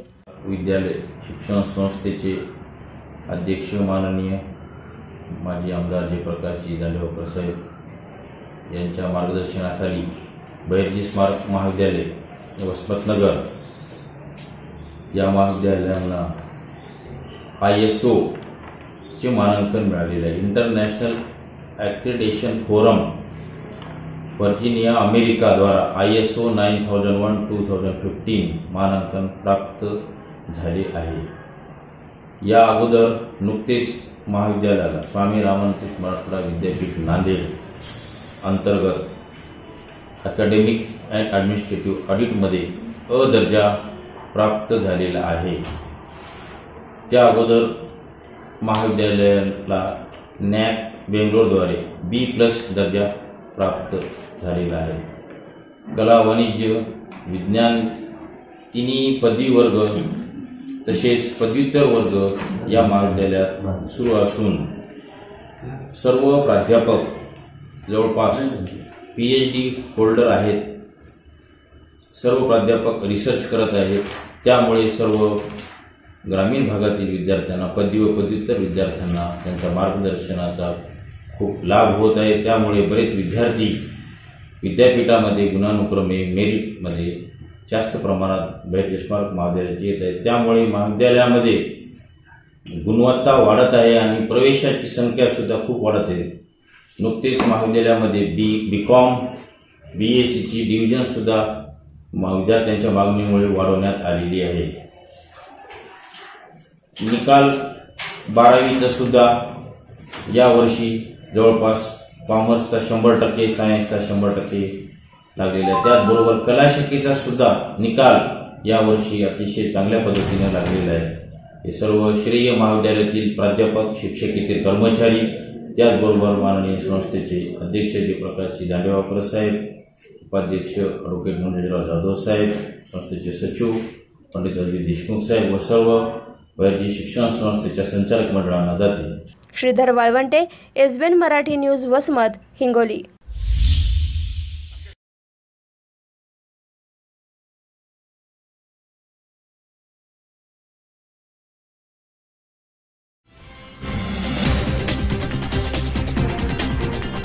अडीच वर्षाच्या चिमुकल्याचं अपहरण करणाऱ्या महिलेला जेरबंद करण्यात भाजी विक्रेता आणि पालघर पोलिसांना यश मिळाले. पालघर शहरात 2.5 वर्षाच्या चिमुकल्याचं अपहरण करणाऱ्या महिलेला जेरबंद करण्यास एका भाजी विक्रेता आणि पालघर पोलिसांना यश आले. पालघरमधील माहीम रोडवरील साई रेसिडेन्सी परिसरातील निराज वर्मा या कर्मचाऱ्याचं बाळ अचानक दिसेनासं झाल्यानं त्याची नातेवाईक आणि पोलीस यांच्याकडून शोधाशोध सुरू झाली. मात्र याचवेळी वर्मा यांच्या घराशेजारील भाजी विक्रेत्याला क्रिस्टल पार्क भागात या चिमुकल्यांना बघितल्याचं आणि सदर भाजी विक्रेत्याकडे धाव घेतली. त्यानंतर या बाळाचं एका महिलेनं अपहरण करून ती पळ काढत असल्याचं लक्षात येताच भाजी विक्रेत्याच्या मदतीनं स्थानिकांनी पकडून तिला पोलिसांच्या स्वाधीन केले. भाजी विक्रेत्याच्या प्रसंगावधानामुळेच मोठा अनर्थ टळला असून सध्या भाजी विक्रेत्याचं सर्वत्र कौतुक होत आहे. आज पालघर पोलीस स्टेशनमध्ये आयाश नीरज कुमार शर्मा वर्मा हा 2.5 वर्षाचा मुलगा आपल्या घराच्या बाहेर खेळत असताना अचानक तो गायब झाला. आईवडिलांनी इथं पोलीस स्टेशनवर तक्रार दिली. त्यानंतर आम्ही ताबडतोब आमचे DVचे कर्मचारी आणि इतर कर्मचारी पाठवून आम्ही स्वतः ठिकाणी पाहणी केली असता त्यांचा 2.5 वर्षाचा मुलगा कुठं गायब झाला काय कुणालाही काही सांगता येत नव्हतं. आम्ही आजूबाजूचे CCTV फुटेज पाहता सदरचा मुलगा एक लेडीज घेऊन जाताना दिसली की आम्हाला धक्का बसला की बाबा लेडीजनं एक मुलगा किडनॅप केलेला आहे. आम्ही सगळीकडे तपास यंत्रणा केली, लोक पाठवले, पोलीस पाठवले. त्यामुळे असं निष्पन्न झालं की एक महिला त्या पोराला घेऊन जात असताना 2.5 तासानंतर मिळून आली. मग मुलगा सुखरूप मिळाला. तसं ते लेडीजवर गुन्हा दाखल केलेला आणि आम्ही पुढील कारवाई करत आहोत. ही महिला मनोरुग्ण बोलत होते, त्याच्यात काय आता तर तपासामध्ये तर नाही, पण त्यामुळं आम्ही त्याला अटक केलेली आहे. त्याप्रमाणे पुढील कारवाई करत आहोत. काय कलम लावण्यात आले सर? 363 प्रमाणे गुन्हा दाखल केलेला आहे तिच्यावर.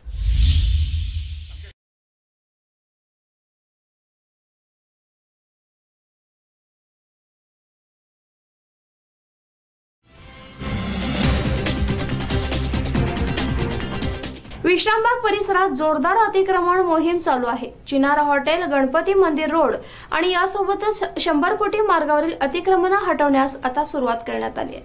सांगली महापालिकेच्या अतिक्रमण विभागानं मंगळवारी विश्रामबाग परिसरातील अतिक्रमण हटवण्यात आली. गेल्या 8 दिवसांपासून सांगली शहरात अतिक्रमण मोहीम सुरू आहे. आज मंगळवारी विश्रामबाग परिसरात अतिक्रमण मोहीम राबवण्यात आली. यामध्ये चिनार हॉटेलपासून गणपती मंदिर परिसर तसंच 100 फुटीचा काही भाग आणि हॉटेल पै प्रकाशच्या पूर्वेकडील रस्त्यावरील अतिक्रमण हटवण्यात आली आहेत. सार्वजनिक रस्त्यावर शोभिवंत झाडांचं गार्डन करून रस्त्यावर अतिक्रमण करण्याचे प्रकार समोर येत आहेत. त्यामुळं ज्यांनी रस्त्यावर शोभिवंत झाडे लावून गार्डन बनवून रस्ते अडवलेत त्यांनी तातडीनं काढून घ्यावेत, अन्यथा महापालिका प्रशासनाकडून ते हटवण्यात येतील असा इशारा प्रशासनाकडून देण्यात आलाय. आज महापालिकेच्या वतीनं अतिक्रमण निर्मूलन मोहीम विश्रामबाग एरियामध्ये घेण्यात आलेली आहे. या अंतर्गत बाटा शोरूम ते गणपती मंदिर आणि 100 फुटी रोड हा इथील अतिक्रमण काढण्यात आलेले आहे. हातगाडी रस्त्यावर लावलेले होते, भाजीपाला ज्या दुकानदारांनी रस्त्यावर बांधकाम केलेलं होतं हे सगळं निर्मूलन करण्यात आलेलं आहे. याचवेळी काही गंभीर बाब लक्षात आलेले म्हणजे काही बंगलेधारकांनी लोकांनी आपल्या घराच्या बाहेर रस्त्यावर गार्डन वजा अतिक्रमण केलेलं आहे तेही काढण्यात आलेलं आहे. तर ही बाब अतिशय गंभीर आहे. यामुळे ट्रॅफिकला अडथळा होत आहे. 5 ते 6 फूट रस्त्यावर त्यांनी अतिक्रमण करून ट्रॅफिकला अडचण निर्माण केलेलं आहे. याद्वारे मी सर्वांना व्यापाऱ्यांना आणि अशा नागरिकांना आवाहन करतो त्यांनी रस्त्यावर केलेलं शोभेवंत झाडांचं अतिक्रमण आपल्या दुकानाचं अतिक्रमण तात्काळ काढून घ्यावं.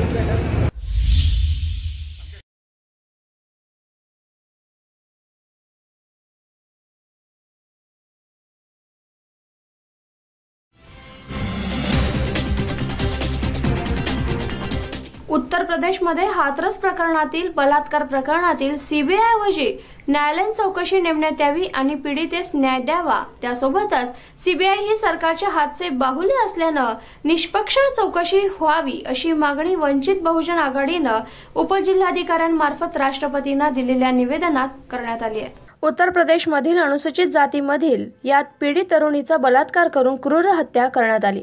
या घटनेनं देश हादरून गेला असून या देशात आजही मनुवादी विचारसरणी सनातनी कट्टरवादी शक्तीचा वापर सुरू असल्यामुळेच अशा घटना घडत आहेत. उत्तर प्रदेशमधील योगी आदित्यनाथ सरकारनं जरी सीबीआय चौकशीची घोषणा केली असली तरी सीबीआय चौकशी न करता पीडित कुटुंबियांच्या मागणीप्रमाणे सर्वोच्च न्यायालयाच्या न्यायाधीशांच्या अखत्यारीमध्ये ही चौकशी झाली पाहिजे. सदर घटना ही बलात्कार नसून केवळ शारीरिक छळ होता असा दाखवण्याचा प्रयत्न योगी सरकार करत असल्यामुळे वंचित बहुजन आघाडीकडून जिल्हाधिकारी कार्यालयाबाहेर निदर्शनं करत जोरदार घोषणाबाजी करून हाथरस घटनेचा निषेध व्यक्त करण्यात आला.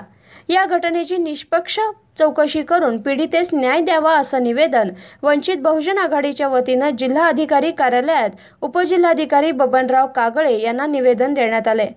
कैफियत आणि जे हाथरसमध्ये घडलं त्या हाथरसच्या घटनेमध्ये जे काही झालेलं आहे त्या घटनेचे जे दोषी लोक आहेत त्यांना फाशीची शिक्षा झाली पाहिजे ही आमची मागणी आहे, प्रमुख मागणी.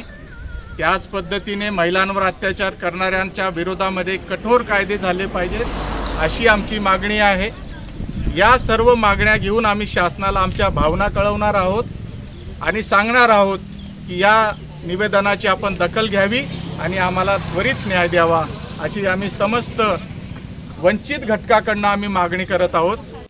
यावेळी महिलांची उपस्थिती लक्षणीय होती. एसबीएन मराठीसाठी प्रतिनिधी सुनील माळी, नंदुरबार.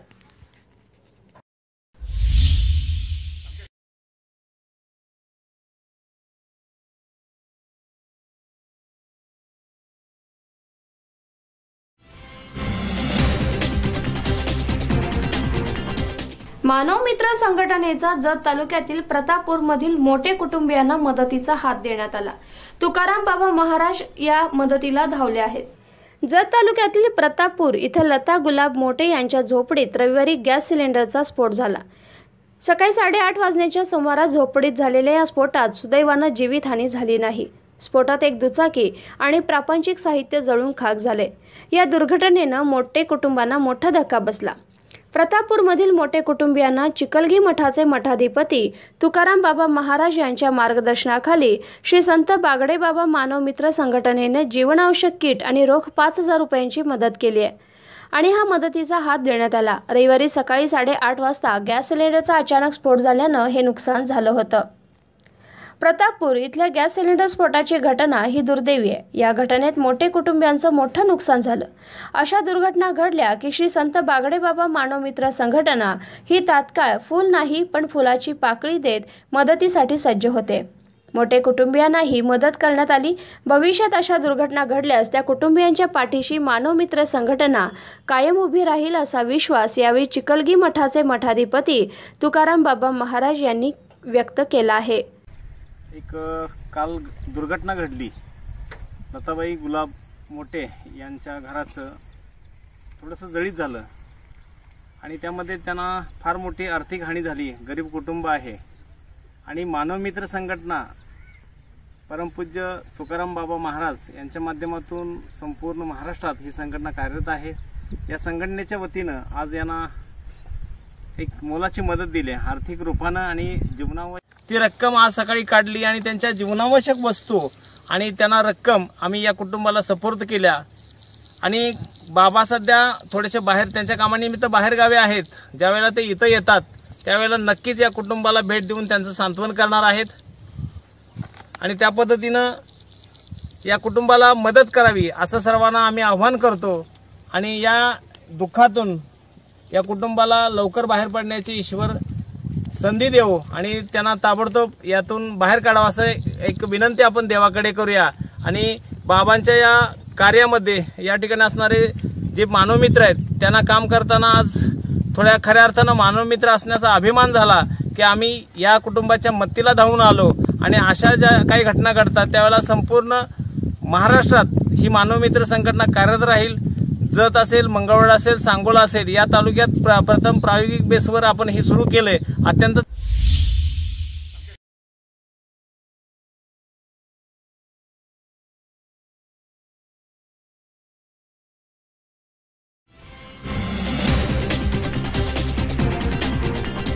फरारी दोघा कैद्यांना पकडण्यात अखेर पोलिसांना यश आले। सांगली जिल्हा कारागृहाच्या कोरोना सेंटरमधून या दोघांनी पलायन केलं होतं।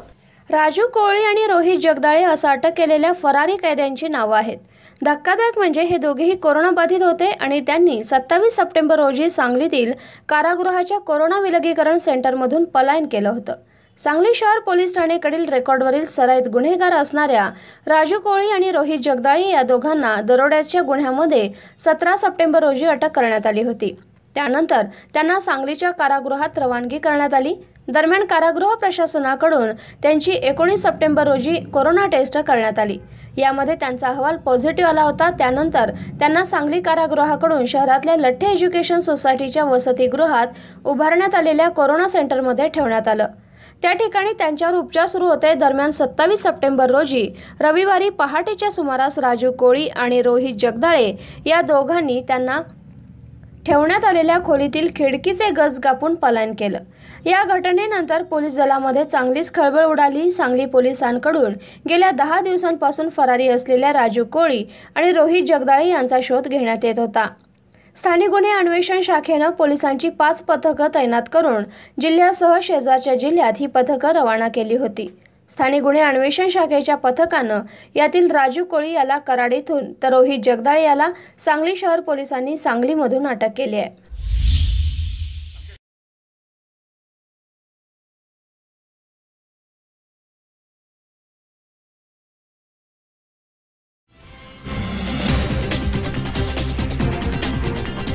होलार समाजालाही आरक्षण मिळावं, त्यासोबतच मागासवर्गीयांचे अनेक प्रश्न आहेत। तसंच उत्तर प्रदेशमधील हाथरसमधील पीडित कुटुंबाला न्याय अशा अनेक मागण्यांसाठी आज सांगलीच्या जिल्हाधिकारी कार्यालयासमोर डफ बजाव तर मोफत बूट पॉलिश करून हे अनोखं आंदोलन पार पाडण्यात आलं। होलार समाजाला आरक्षण आणि मागासवर्गीय अनेक प्रश्न तसंच उत्तर प्रदेशमधील हाथरसमधील पीडित कुटुंबाला न्याय अशा अनेक मागण्यांसाठी आज सांगलीच्या जिल्हाधिकारी कार्यालयासमोर डफ बजाव तर मोफत बूट पॉलिश करू असे अनोखे आंदोलन करण्यात आलं। जिल्हाधिकारी कार्यालयात येणाऱ्या जाणाऱ्यांचे मोफत बूट पॉलिश केले जात होते। होलार समाज हा मागासलेला आहे। या समाजाला कोणत्याच पद्धतीचा लाभ अथवा आरक्षण नाहीये। अशा वंचित समजल्या जाणाऱ्या घटकाला आरक्षण मिळावं, तसंच सरकारनं जर यावर अंमलबजावणी नाही केली तर जिल्ह्यातील प्रत्येक जिल्हाधिकारी कार्यालय आणि तहसील कार्यालयावर दिवाळी दिवशी बोंबाबोंब आंदोलन करण्यात येईल असा इशारा देण्यात आलाय।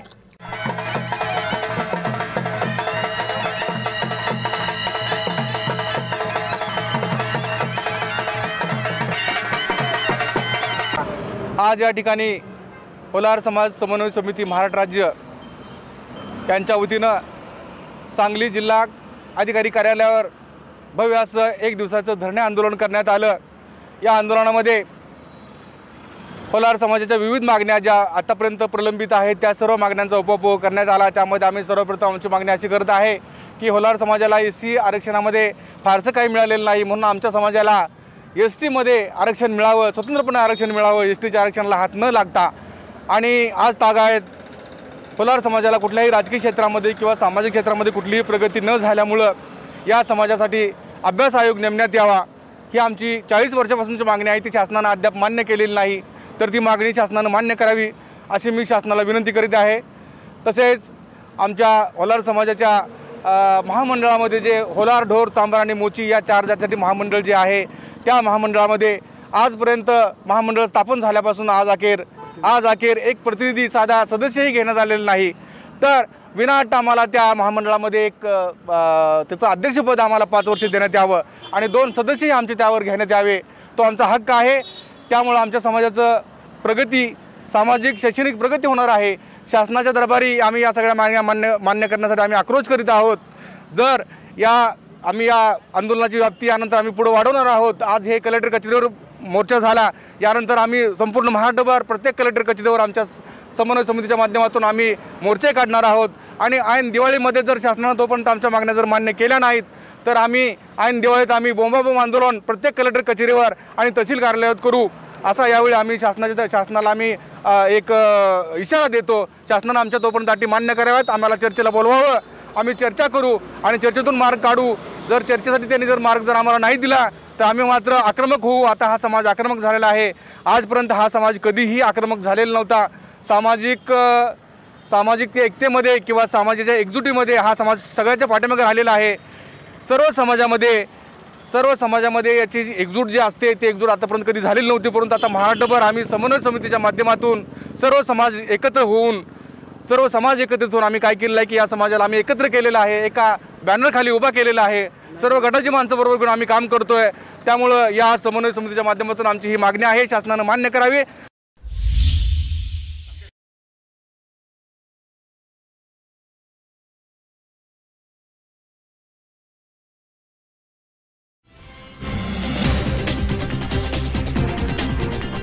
आटपाडीचे डाळिंब प्रसिद्धच आहेत, मात्र यावेळी केळीची विक्रमी उत्पादन घेण्यात आले. पहिल्याच प्रयत्नात केळी युरोपला एक्सपोर्ट करण्यात आले. आटपाडी तालुका आतापर्यंत बोर, डाळिंब या फळ पिकांसाठी प्रसिद्ध राहिलाय. मात्र जसजसा या दुष्काळी पट्ट्यात पाण्याची मुबलकता वाढली तसतसं या भागातील शेतकऱ्यांनी डाळिंब पिकाबरोबरच अन्य पिकं देखील घेण्यास सुरुवात केली आहे.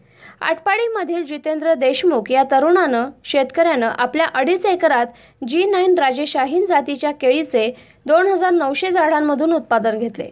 या केळी आज युरोपला एक्सपोर्ट केल्या जात आहेत. आटपाडी तालुक्यात एका शेतकऱ्यानं केळी पिकाचा प्रयोग केला असून तो यशस्वी झालाय. जितेंद्र देशमुख या शेतकऱ्यानं यंदा पाणी उपलब्ध असल्यानं डाळिंब पिकाबरोबरच आपल्या 2.5 एकरात केळी पिकांचं उत्पादन घेतलं. 2.5 एकरात G9 राजेशाहीन जातीच्या केळीचे 2900 झाडांमधून उत्पन्न घेण्यात आलं. डाळिंब शेतीला पर्याय म्हणून आटपाडी भागात प्रथमच केळीचं उत्पादन घेण्यात आलं. आतापर्यंत 18 टन केळीची 18 रुपये 30 पैशानं निर्यात झाली असून 2.5 एकरात एकूण 80 टनाच्या आसपास केळीचं उत्पादन निघण्याची शक्यता शेतकऱ्यांनी व्यक्त केली आहे. आटपाडी भागात डाळिंबाची शेती मोठ्या प्रमाणावर आहे. मात्र या दुष्काळी भागात पाण्याची उपलब्धता वाढल्यानं शेतकरी पर्यायी डाळिंबाबरोबरच अन्य फळ पिकांकडे देखील वळू लागले आहेत. तसं बघायला गेलं तर आटपाडी तालुक्यात पिढ्यानपिढ्या दुष्काळ होता. पण साधारण आता आपण जर आटपाडी तालुक्याचे भौगोलिक आणि नैसर्गिक जर आपण बघितलं तर सध्या आटपाडी तालुक्यात मोठ्या प्रमाणात यावर्षी पाऊस पडलेला आहे आणि मागच्या वर्षी आटपाडी तालुक्यात टेंबूचं पाणी व्यवस्थित वितरण चालू झाल्यामुळं लोकसुद्धा आता नवीन शेतीत प्रयोग करायला लागलेले. तसं आटपाडी तालुक्यात सुरुवातीला डाळिंब आणि बोर हे 2च पीक सुरुवातीला घेतले जायचे, कारण या 2 पिकासाठी कमी प्रमाणात पाणी लागायचं. पण आता सध्या तसं बघायला गेलं तर आटपाडी तालुक्यात जे युवक शेतकरी आहेत त्यांनी नवीन प्रयोग करायला चालू केलेले आहेत. आत्ताच आपल्या आटपाडी तालुक्याचे युवक शेतकरी जितेंद्र देशमुख यांनी डाळिंबाच्या बागेबरोबर त्याला जोडून केळीची बाग, केळीचं पीक घेऊन एक नवीन शेतकऱ्यांना नवीन काहीतरी आटपाडी तालुक्यात करण्याची संधी निर्माण करून दिलेली आहे. आणि हे केळी पहिल्याच पिकात त्यांनी एक्सपोर्ट केलेत, युरोपला केलेत, अरब कंट्रीत केलेत. तर निश्चित ही एक आटपाडी तालुक्यासाठी चांगली आणि जमेची बाजू आहे, कारण नवीन काहीतरी आपल्या शेतकऱ्यांना मिळावं आणि आधुनिक पद्धतीनं शेती कशी करावी हे या माध्यमातून आपण सर्वांनी चांगल्या पद्धतीनं शिकलं पाहिजे. आणि मी सुद्धा आपल्या तालुक्याच्या वतीनं आपल्या तालुक्यातील सर्व शेतकऱ्यांना सुद्धा विनंती करतो की आपणही सुद्धा नवीन असं तंत्रज्ञान आपण शिकलं पाहिजे आणि आत्मसात केलं पाहिजे. निश्चित जितेंद्र देशमुख यांनी केलेल्या या धाडसाला किंवा प्रयत्नाला आम्ही आटपाडीकरांच्या वतीनं त्यांना अभिनंदन करतो. धन्यवाद. नमस्कार शेतकरी मित्रांनो, मी जितेंद्र पांडुरंग देशमुख, गाव आटपाडी, सांगोला रोडपासून 3 किलोमीटरवरती मुलांकी या ठिकाणी मी केळीच्या शेतीचा प्रयोग चालू केलेला आहे. माझी केळीची लागवड 20 डिसेंबर रोजी G9 राजेशाईन व्हरायटीची 2.5 एकर क्षेत्रामध्ये 2900 रोपाची मी सुरुवातीला लागवड केली. माझी केळी लागवड करत असताना माझा जो हेतू आहे तो म्हणजे डाळिंब. आमच्या इकडे मोठ्या प्रमाणात डाळिंबीची शेती केली जाते आणि डाळिंबीला एक पर्याय असावा ह्यासाठी मी केळीची लागवड केलेली आहे. माझी सुरुवात आहे तालुक्यात, हा माझा पहिला प्रयोग आहे. मी 20 डिसेंबरला ज्यावेळेस लागवड केली त्यावेळेस मी द्विधा मनस्थितीत होतो की ह्याचं मार्केटिंग किंवा पुढचे जे काय आपल्याला डाळिंबी सुरुवातीला आम्हाला ज्या अडचणी आल्या त्या केळीच्या संदर्भात काय येतील का, पण आमचे काय पाहुण्यांनी सांगितलं काही अडचण नाही, शेवटचे 8 दिवस फक्त त्याला थोडंसं लक्ष द्यावं लागतं. डाळिंबीचं म्हणजे डाळिंबीचं जे आहे ते 6 महिन्याचं आहे. केळीचं जे आपल्याला उत्पन्न भेटतं ते लागवडीपासून 7 महिन्यापासून सुरुवातीला त्याची वेळ चालू होते. 7 महिन्यापासून ते त्याचा जो पक्वतेचा कालावधी ते आहे तो 3 महिन्याचा आहे. मी निर्णय घेतला काही अडचण नाही, आपल्याला डाळिंबीला ऑप्शन असावा म्हणून केळी करावी. मी आता 20 डिसेंबरला लागवड केली. आज सर्वसाधारण 7 महिने होऊन गेलेले आहेत. आज 28 तारीख आहे. 7 महिने 8 दिवस झालेले आहेत. माझे आता हार्वेस्टिंगला आलेले आहे. लॉकडाऊनचा पिरियड आहे. मी भीतीत होतो, द्विधा मनस्थितीत होतो. बरेचसे व्यापारी म्हटले की लॉकडाऊनमुळे तुमची केळीची जी काही खरेदी आहे हे एक्सपोर्ट होणार नाही. तरी पण मी 4-5 व्यापाऱ्याच्या कॉन्टॅक्टमध्ये, एक्सपोर्टरच्या कॉन्टॅक्टमध्ये, पूर्वी मी डाळिंबाच्या संपर्कातून केळीचे जे एक्सपोर्टर होते त्यांच्या माध्यमातून मी केळीचं आता सध्याच्याला त्यांना पाठीमागच्या 1-2 दिवसापूर्वी बोलवून त्यांचे एम्प्लॉय आले, त्यांनी ते पसंत केलं. त्यांच्या म्हणण्यानुसार आम्हाला आपल्या केळीची पसंती आहे. तर आम्ही माझी सुरुवात आहे. मला ह्याच्यातील पूर्वी मार्केटिंगचा अभ्यास नव्हता, पण करत असतानाच मी हे जे नियोजन आहे एक्सपोर्ट क्वालिटीचा माल कसा आपल्याला मिळेल ह्या पद्धतीनं मी नियोजन केलं. आज मला पण ह्या गोष्टीचं समाधान वाटतं.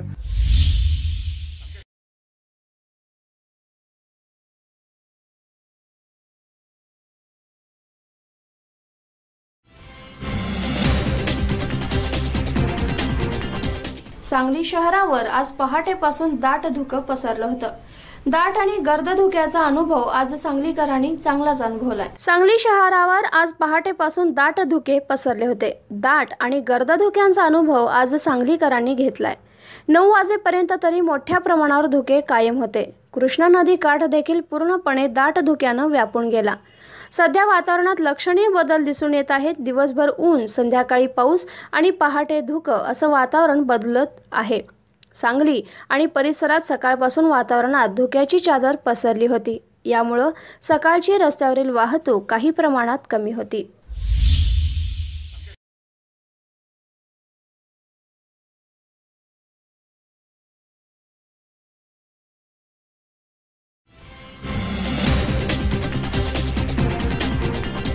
सध्या आपण पाहत आहोत की कोरोनाचं सावट आहे. यामध्ये अनेकांच्या हातचं काम गेले.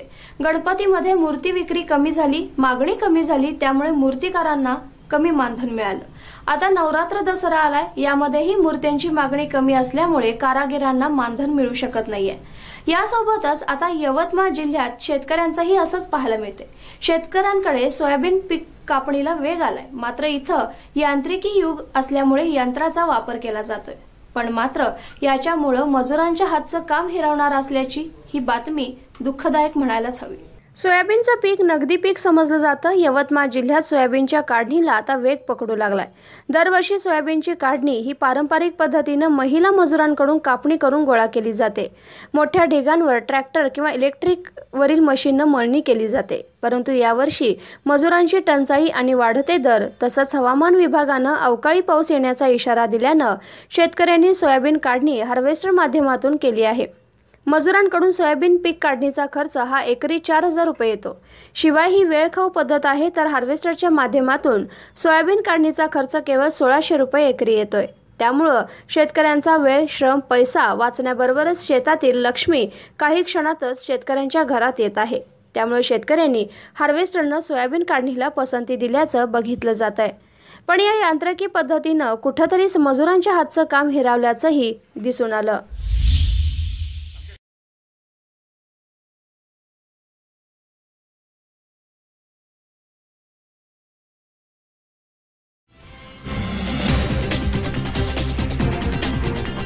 ये पब्लिक है, ये सब जानती है सांगत रस्त्यावरील खड्ड्यांवरून आमदार गणपत गायकवाड यांचा केडीएमसीला टोला लगावण्यात आला. रस्ते दुरुस्तीच्या कामात भ्रष्टाचाराच्या आरोपावर आमदार ठाम आहेत. कल्याण डोंबिवलीतील रस्त्यावर पडलेल्या खड्ड्यांवरून सुरू झालेला वाद काही क्षमण्याची चिन्ह दिसत नाहीयेत. रस्ते दुरुस्तीच्या कामामध्ये भ्रष्टाचाराचे आरोप करत ये पब्लिक है, ये सब जानती है असा टोला कल्याणचे पूर्वचे आमदार गणपत गायकवाड यांनी लगावलाय. रस्ते दुरुस्तीमध्ये कोणत्याही प्रकारचा भ्रष्टाचार झाला नसल्याचं सांगत पाऊस थांबल्यावर लगेचच रस्ते सुस्थितीत आणण्यात येतील असा दावा केडीएमसी प्रशासनानं केला आहे. बाईट गणपत गायकवाड, बाईट सपना कोळी. या महानगरपालिकेवरती एक टॅगलाईन अशी होते की ये पब्लिक है, सब जानती है. ह्या रस्त्यांवरती आपण जर बघितलं असेल तर प्रत्येक ठिकाणी रस्त्यांवरती खड्डे पडलेले आहेत. मला तर असं सांगावं वाटतं, रस्ते तर सोडा, पण कल्याणपूर्वचे जे ब्रिज आहेत त्या ब्रिजवरती सुद्धा खड्डे पडलेले आहेत आणि हे खड्डे भरले जात नाही व्यवस्थित. त्याच्यामध्ये माती आणि खडी मिक्स केली जाते आणि ती माती आणि खडी रस्त्यावरती जेव्हा येते तेव्हा मोटरसायकल स्लिप होतात आणि ॲक्सिडेंट होतात. आणि हे जर आपण बघितलं असेल तर सातत्याने ज्या ठिकाणी या लोकांनी कॉन्क्रीटचे रोड बनवले त्या ठिकाणी सुद्धा खड्डे पडलेले आहेत. म्हणजे जे चक्की नाका ते श्रीराम टॉकीजचा जो कॉन्क्रिटीकरणचा रस्ता आहे त्याच्यावरती तुम्हाला खड्डे भेटतील. इतर कित्येक ठिकाणी खड्डे भेटतील. आणि आपण जर बघितलं असं तर या महानगरपालिकेमध्ये 8 ते 10 वर्षाच्या आधी ज्या टायमाला कॉन्क्रीटचे रस्ते नव्हते त्यावेळेस जे टेंडर निघायचे त्याच पद्धतीने आजसुद्धा टेंडर तेवढ्याच कॉस्टचे निघतात. पण आज जवळजवळ 50% कॉन्क्रीटचे रस्ते झाले. मग त्यावेळेस खड्डे बुजवण्याची कॉस्ट तीच होती. आज पण तेवढ्यात त्याच्यापेक्षा जास्त प्रमाणामध्ये खड्डे बुजवण्यासाठी टेंडर काढले जातात. म्हणजे ह्याच्यामध्ये भ्रष्टाचार नाही तर काय आहे हे सर्व जनतेला माहिती आहे. पण महानगरपालिका स्वतःची चामडी वाचवण्यासाठी असे काहीतरी पत्र काढतात की याच्यामध्ये भ्रष्टाचार झाला नाही. त्यांनी माझ्यासोबत यावा, त्यांना मी फिरून दाखवेल का कशा रस्त्यामध्ये खड्डे आहेत.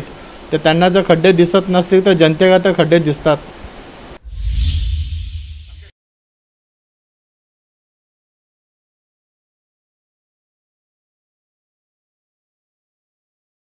अकरावी व 12वी रेग्युलर स्टेट बोर्डची तयारी IIT, JEE, नीट, CET यांचे प्रशिक्षण केंद्र JKSIS अकॅडमी इस्लामपूर. मुलींसाठी स्वतंत्र निवासी वसतिगृह तसेच मुलांसाठी स्वतंत्र निवासी वसतिगृह. 100% यशाची खात्री देणारे एकमेव प्रशिक्षण केंद्र JKSIS academy Islampur. MBBS, BBS, BAMS, BHMS, BSc forestry, BSc fishery, BSc nursing तसेच इंजिनिअरिंग क्षेत्रातील यशाचे दालनखुली करून देणारे एकमेव केंद्र म्हणजे JKSIS Islampur. Mess, tuition, hostel याची सुविधा एकाच छताखाली. या अकॅडमीचे वैशिष्ट्य म्हणजे चेअरमन स्वतः शिकवतात, मुलांकडे मुलींकडे स्वतः लक्ष देत असतात. वेगवेगळ्या तज्ञ शिक्षकांचे आठवड्यातून मार्गदर्शन. सर्व अकॅडमी 24 तास CCTV कॅमेऱ्याच्या कक्षेत. सर्वात महत्त्वाचे फक्त 30च विद्यार्थ्यांस प्रवेश. त्वरा करा, ऍडमिशन सुरू, मर्यादित प्रवेश. आता चिंता करू नका, स्पेशल एज्युकेशनल टॅब करा. नीट, JEE, CET बरोबरच 11वी 12वी स्टेट बोर्ड सर्व तयारी JKSIS अकॅडमी इस्लामपूर. संपर्क सौ Sandhya Patil, MSc ND. Mobile number 94 20 67 47 96, 98 50 65 66 64. Incharge RY Gutugade sir. Mobile number 97 30 64 92 46. एकदम झक्कास जेवण पाहिजे? कुठे मिळेल? आपल्या जत मध्ये. याचा शोध विसरा आणि चला एसके फूडलँड रेस्टॉरंट मध्ये. शुद्ध शाकाहारी आणि मांसाहारी जेवणासाठी आता जतकरांच्या सेवेत सुरू झाले उत्कृष्ट चवीचे SK Foodland family hotel and restaurant. चहा, नाश्ता, जेवण असा खाद्यांचा चवदार खजिना एकाच ठिकाणी. तर मग चला सुसज्ज अशा SK family hotel and restaurant मध्ये. पत्ता जत कोर्टासमोर BSNL रोड जत. आपल्या परिवारासह एक वेळ अवश्य भेट द्या एसके फॅमिली हॉटेल अँड रेस्टॉरंटला.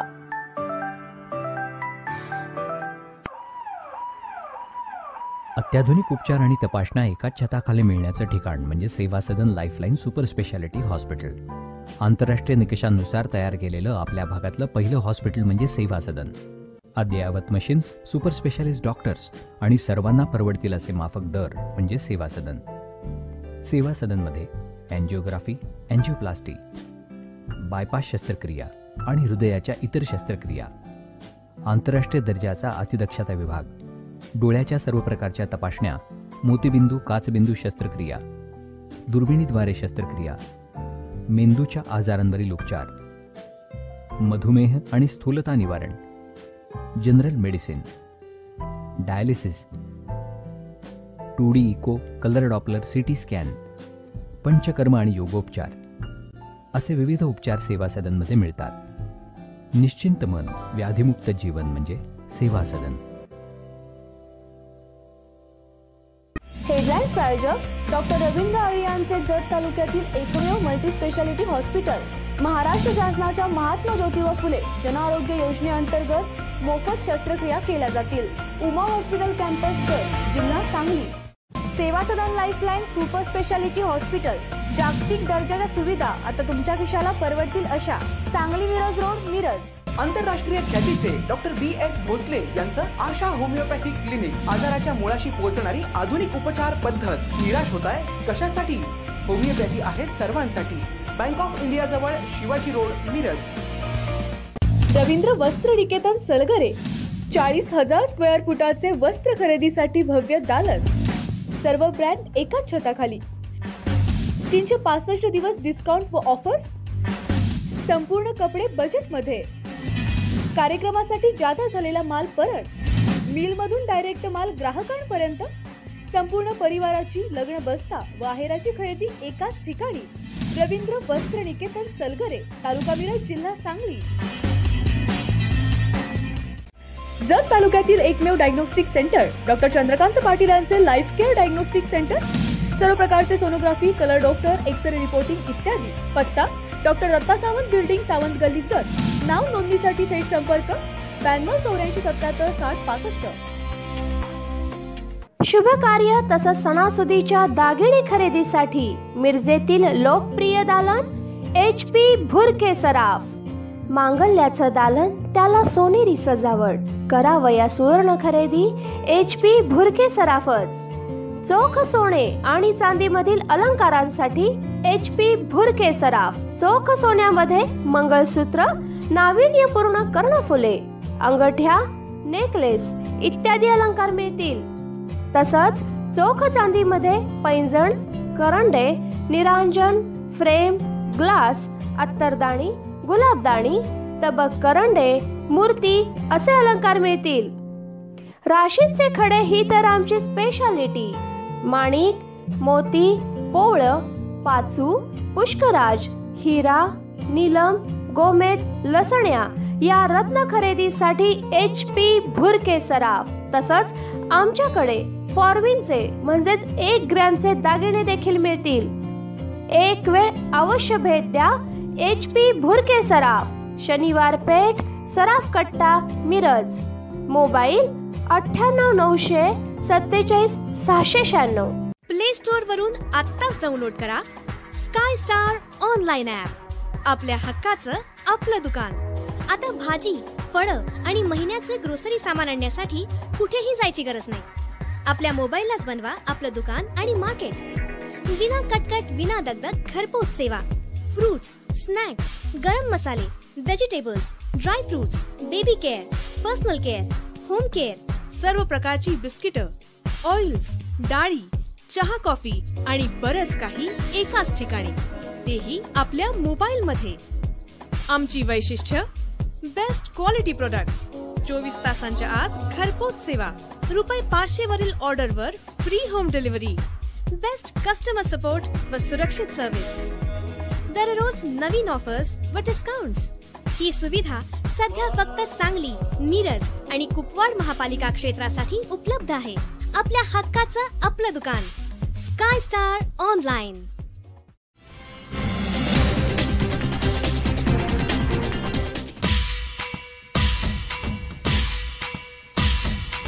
आमचे मार्गदर्शक वारकरी संप्रदायाचे अनुयायी, पलूस सहकारी बँक शाखा कुंडलचे शाखाधिकारी, वसंतरावजी पुदाले शिक्षण संस्थेचे संचालक, शैक्षणिक, सामाजिक, राजकीय क्षेत्रात कार्यरत असताना प्रसिद्धीपासून दूर असलेलं व्यक्तिमत्व हरिभक्तपरायण पांडुरंग पुदाले साहेब यांना वाढदिवसाच्या हार्दिक शुभेच्छा.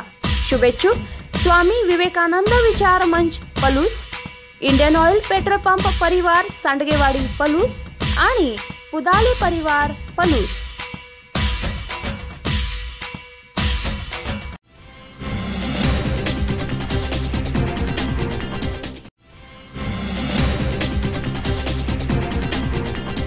बँक आणि फायनान्स कंपन्यांचा भोंगळ कारभार आता उघडपणे आलाय.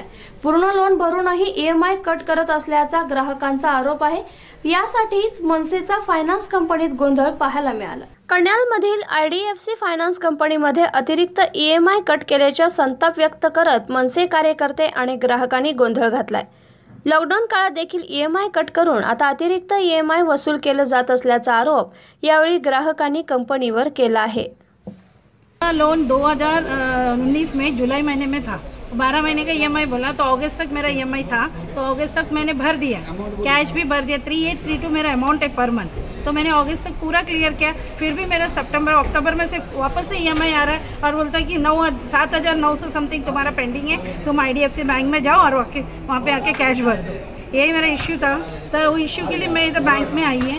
बैंक में आने के बाद हम लोग को 11 बजे से हम लोग को टोकन नंबर देके बाहर खड़ा करके रखा कि एक एक करके लेंगे करके. किसी ने कुछ लिया नहीं, सर्वे डाउन है करके बोल के सबको बिठा के रखा. फिर 1:30 बजे मनसे सर जो रुपेश गोयल करके मनसे का जो बड़ा हेड एक आदमी आया है, उस सर आने के बाद हमको सबको अंदर लेकर गया.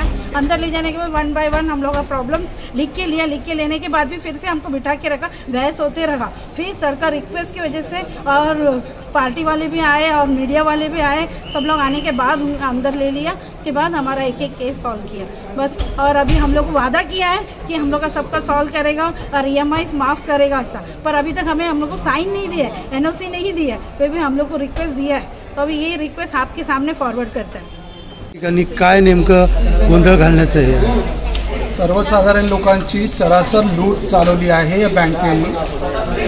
आज इकडे आल्यानंतर सगळा गोंधळ चालू होता. बऱ्याच लोकांच्या वारंवार बऱ्याच दिवसापासून तक्रारी महाराष्ट्र नवनिर्माण सेनेच्या कार्यालयामध्ये व माझ्याकडे येत होत्या. इकडे बऱ्याच दिवसापासून स्कॅम आहे का लोकांनी सगळे लोन भरले, EMI भरले, सगळ्यांचे हप्ते रेग्युलर झाले, तरी वारंवार पुन्हा ह्यांना त्यांना नाहक त्रास दिला जातो, त्यांना फोन करून धमकवला जातो. ह्यांच्या मिस्टेकने, ह्यांच्या चुका ह्यांच्या सिस्टममध्ये अपलोड नसल्यामुळे ह्या लोकांना पुन्हा फोन करून त्यांना ब्रांचमध्ये बोलवून त्यांना पैसे भरण्याची दादागिरी वसुली चालू आहे. ह्यांच्या बँक मॅनेजरला मी जाब विचारण्यात आला आणि मी त्यांना प्रश्न विचारला का एखाद्या माणसानं पूर्ण पैसे भरले असेल त्याला NOC देऊन त्यांना मोकळं करा. त्यावर यांना कुठल्याही प्रकारचं उत्तर नाही आहे. आणि आज एक नागरिक आहे, जो मुलगा आहे, त्याचे वडील वारले. त्यांनी लोन घेतला होता, तर लोन घेतल्यानंतर त्यांना पूर्ण कल्पनाही नव्हती का त्यांचा लोन कुठला त्यांच्या वडिलांनी घेतलेला. ह्याच बँकेकडनं लोन घेतला होता आणि त्यांनी ऑफ झाल्यानंतर त्यांनी सांगितलं का आमच्याकडे ही कुठली कल्पना आहे, त्याला सुद्धा हे लोक त्रास देतात. तर काय पाऊल असणार आहे मनसेकडनं? अशा प्रकारच्या लॉकडाऊनमध्ये लोकांना नोकऱ्या सुटल्या आहेत, लोकांना त्रास होतोय, त्यांच्याकडे कामधंदे नाही आहे आणि ही बँक अशी जर दादागिरी करत असेल तर महाराष्ट्र नवनिर्माण स्टाईलने यांच्या ह्या अशा दादागिरी आणि मुजूर तोडून काढू आणि ह्या अशा बँका बंद करू. बस हा आमचा महाराष्ट्र नवनिर्माण सेनेचा इशारा आहे आणि ह्यांची प्रॉब्लेम सॉल्व्ह करा हाच आमचा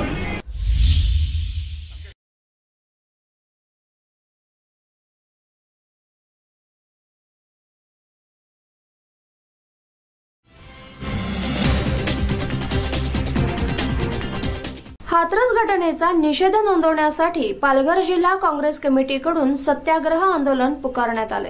उत्तर प्रदेशमधील हाथरस घटनेचा निषेध करण्यासाठी आज पालघर जिल्हा काँग्रेस कमिटीकडून सत्याग्रह आंदोलन पालघर इथं करण्यात आलं। हाथरस घटनेतील पीडित तरुणी प्रकरणी न्याय द्यावा, राहुल गांधी यांच्या भेटीतील राहुल गांधी यांना धक्काबुक्की प्रकरणाचा यावेळी निषेधही नोंदवण्यात आला। यावेळी मोदी हाय हाय अशा घोषणा देत या पीडित तरुणीला न्याय द्यावा अशी मागणी जोर धरण्यात आली। स्वर्गीय मनीषा वाल्मिकीला न्याय मिळालाच पाहिजे, मिळालाच पाहिजे। स्वर्गीय मनीषा वाल्मिकीला न्याय मिळालाच पाहिजे, मिळालाच पाहिजे। योगी सरकार, योगी सरकार, योगी सरकार, मोदी सरकार, योगी सरकार, योगी सरकार।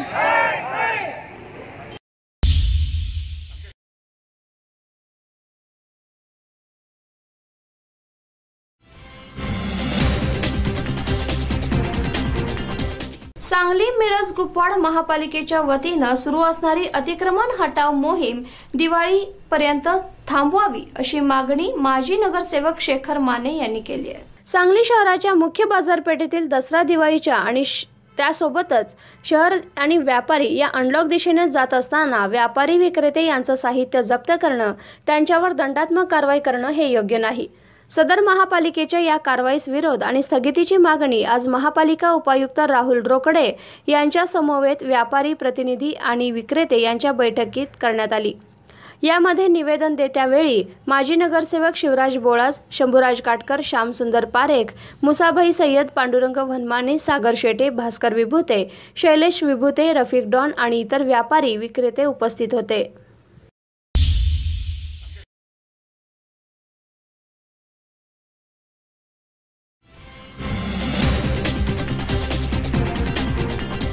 अनुसूचित जमातीमध्ये धनगर समाजाचा समावेश करू नये या मागणीसाठी येवल्यात एकलव्य संघटनेनं मोर्चा काढलाय।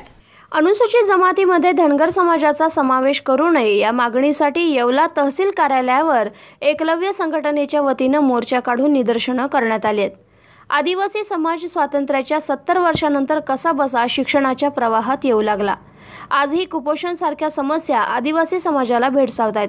राजकीय आर्थिक क्षेत्रात आता कुठे सक्षम होऊ पाहत असताना प्रस्थापित धनगर समाजाला अनुसूचित जमातीचं आरक्षण देऊन येऊ नये, आदिवासी समाज समाविष्ट यामध्ये करण्यात येऊ नये या मागणीसाठी एकलव्य संघटनेच्या वतीनं तहसील कार्यालयावर मोर्चा काढून निदर्शनं करण्यात आली। हातसरीतल्या पीडित मुलीवर अत्याचार करणाऱ्या आरोपींना फाशीची शिक्षा द्यावी ही मागणी देखील यावेळी एकलव्य संघटनेच्या वतीनं करण्यात आली आहे।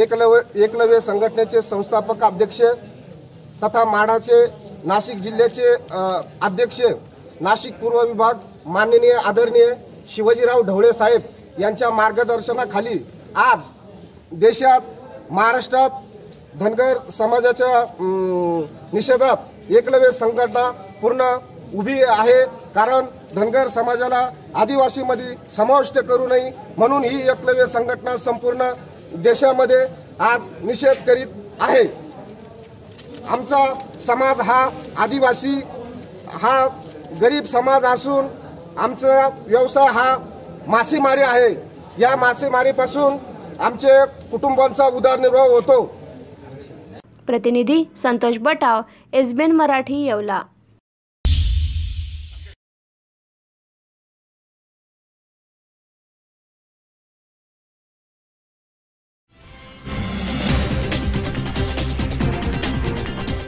उत्तर प्रदेशमध्ये सरकार बरखास्त करून राष्ट्रपती राजवट लागू करावी अशी मागणी काँग्रेस आणि भीमशक्ती संघटनेनं चेंबूर परिसरात रॅली आणि निदर्शनाद्वारे केली आहे। उत्तर प्रदेशमधील हाथरस जिल्ह्यात झालेल्या या पीडित तरुणीच्या हत्या प्रकरणाला योगी सरकार जबाबदार असल्यामुळे हे सरकार बरखास्त करून राष्ट्रपती राजवट लागू करावी या मागणीकरिता माजी समाज कल्याण मंत्री चंद्रकांत हंडोरे यांच्या नेतृत्वाखाली आज चेंबूर परिसरात भव्य रॅली काढून मोठ्या प्रमाणात निदर्शनं करण्यात आली। उत्तर प्रदेशमध्ये हाथरसमध्ये घडलेल्या या बलात्कार प्रकरणातील दोषी नराधमांना फाशी देण्यात यावी. हाथरस जिल्हा प्रशासन आणि पोलीस यंत्रणेतील दोषी अधिकारी तसंच काँग्रेस नेते खासदार राहुल गांधी, प्रियांका गांधी यांना करण्यात आलेल्या धक्काबुक्कीसाठी अधिकाऱ्यांवर कडक कारवाई करण्यात यावी. या मागण्यांकरिता आज चेंबूर परिसरात काँग्रेस आणि भीमशक्तीच्या कार्यकर्त्यांनी भव्य रॅली काढत योगी सरकारचा निषेध केलाय. या रॅली निदर्शनात माजी समाज कल्याण मंत्री चंद्रकांत हंडोरे, नगरसेविका संगीता हंडोरे तसंच माजी नगरसेवक दीपक शिसोदे, मुंबई काँग्रेस सचिव लक्ष्मण कोठारी तसंच अनेक महिला आणि कार्यकर्त्या मोठ्या प्रमाणात उपस्थित होते. आपण बघत असाल की मागच्या 8-10 दिवसापासून संपूर्ण देशभर असंतोष जनतेमध्ये पसरलेला आहे आणि तो असंतोष या ठिकाणी खतखतताना आज दिसतोय. मोठ्या संख्येनं कार्यकर्ते उपस्थित राहिलेले आहेत. जी निर्गुण हत्या झाली त्या मुलीची, तिचं प्रेत म्हणजे अंत्यविधीसुद्धा तिचा होऊ दिला नाही. पोलिसांनी अत्यंत दडपशाही करून हा प्रकार सगळा सुरू केलेला आहे. आमचे नेते राहुलजी गांधी, प्रियांका गांधी यांना धक्काबुक्की झालेली आहे आणि अशा प्रकारे दलितांच्यावरचे अत्याचार दिवसेंदिवस युपीमध्ये वाढू लागलेले आहेत. बलरामपूरमध्ये ह्यानंतर झाला अत्याचार, युपीए मुलीचा निर्गुण खून करण्यात आला. काल परवा युपीमध्येच भदोली मध्ये सुद्धा अशाच प्रकारचा अत्याचार होऊन त्या ठिकाणी मुलीची निर्गुण हत्या करण्यात आलेली आहे. अशा प्रकारे देशभर आणि खास करून यूपी गव्हर्नमेंट, यूपी सरकार याला यूपी गव्हर्नमेंटची याला साथ आहे का ह्या सगळ्या प्रकरणाला याच्यावरून दिसून येतं आहे आणि म्हणून त्या यूपी गव्हर्नमेंटचा निषेध करावा. निषेध करतो आम्ही. त्याचबरोबर नराधमांना फाशी देण्यात यावी, यूपीचं सरकार बरखास्त करण्यात यावं आणि त्या ठिकाणी राष्ट्रपती राजवट लावण्यात यावी आणि ज्या ज्या ठिकाणी दलितांच्यावर अन्याय अत्याचार होतात त्या ठिकाणच्या आमच्या सगळ्या दलित बांधवांना शस्त्र परवाना देण्यात यावा. त्याचं अनुदान शस्त्र विकत घेण्यासाठी सुद्धा त्यांना अनुदान देण्यात यावं अशी मागणी या ठिकाणी आम्ही सर्वजण करत आहोत.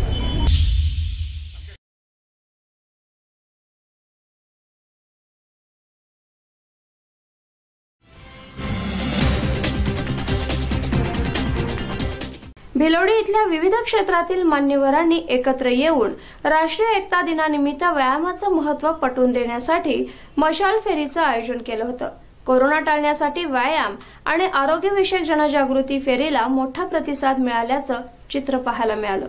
कोरोना टाळण्यासाठी व्यायाम आणि आरोग्यविषयक जनजागृती फेरीला मोठा प्रतिसाद मिळाला आहे. पहाटे मेणबत्त्या प्रज्वलित करून उद्योजक गिरीश चितळे यांनी सर्वांना कोरोना योद्धा म्हणून काम करण्याची शपथ दिली.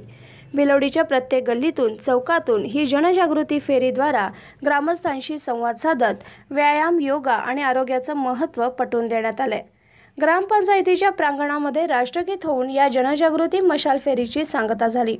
यावेळी उद्योजक गिरीश चितळे, भिलोडी पोलीस ठाण्याचे विशाल जगताप, योग प्रशिक्षक शशिकांत भागवत, महेश पाटील, सुबोध वाळवेकर, सचिन नावडे, राजाराम माने, डॉक्टर भालचंद्र कुलकर्णी, मुन्ना पट्टेकरी, महेश पुजारी, शशिकांत यादव, दिलावर डांगे, अनघा पाटील, गजानन नरळे, अवधूत पाटील, सूरज पाटील, सुदीप चौगुले, प्रफुल्ल कांबळे, अमोल वंडे, तलाठी गौस मोहम्मद लांडगे, गोबी साहब शेख यांच्यासह अन्य मान्यवर उपस्थित होते. आरोग्यदायी आपण ज्यावेळेस आपण जीवनशैली म्हणतो त्यावेळेस पहिल्यांदा आपल्या शारीरिक स्वास्थ्य हे महत्त्वाचं आहे आणि व्यायाम, प्राणायाम, योगासनं याचा उपयोग करून जास्तीत जास्त शारीरिक स्वास्थ्य कसं ठेवता येईल हे आपण बघितलं. तो आज लोक सांगायला लागले की हा भस्त्रिका प्राणायाम करा म्हणजे शरीराला ऑक्सिजन मिळेल. 2002 पासून भिलोडी गावात हे ऑलरेडी सुरू आहे. आमचे काही लोक रोज हॉलमध्ये ते करतायत, लोक सांगतायत, परंतु लोक करत नाहीत आणि त्याच्यासाठी हा 8 तास दीपक पाटलांनी केलाय. हा खरंच चांगला उपक्रम आहे. तुमची मानसिकता बरोबर असेल तर तुम्ही प्रत्येक आजाराची, कुठल्याही आजाराची निर्भयपणे लढू शकता. हे या कोर्सच्या माध्यमातून मी शिकलोय. एसबीएन मराठीसाठी जमीर सनदी, भिलोडी.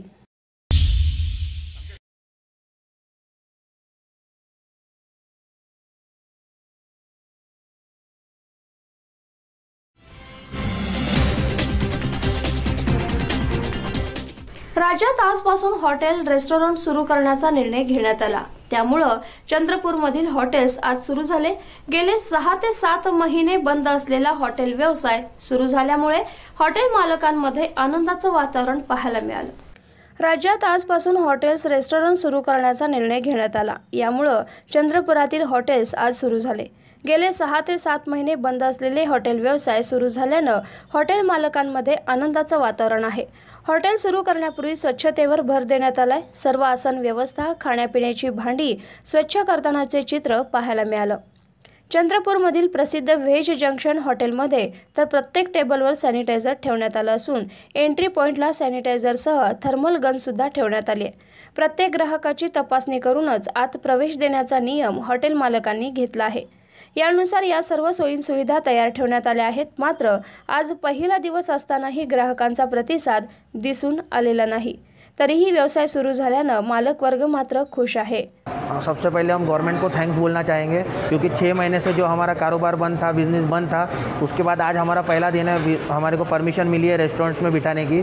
भले ही 50% कैपेसिटी के साथ बिठाने की परमिशन मिली है, लेकिन एटलीस्ट स्टार्ट तो हो गया. हमारे तरफ से हमने भी अपनी पूरी कोशिश की है कि ताकि कम से कम कोरोना का संक्रमण फैल सके, कम से कम हो कोरोना का संक्रमण.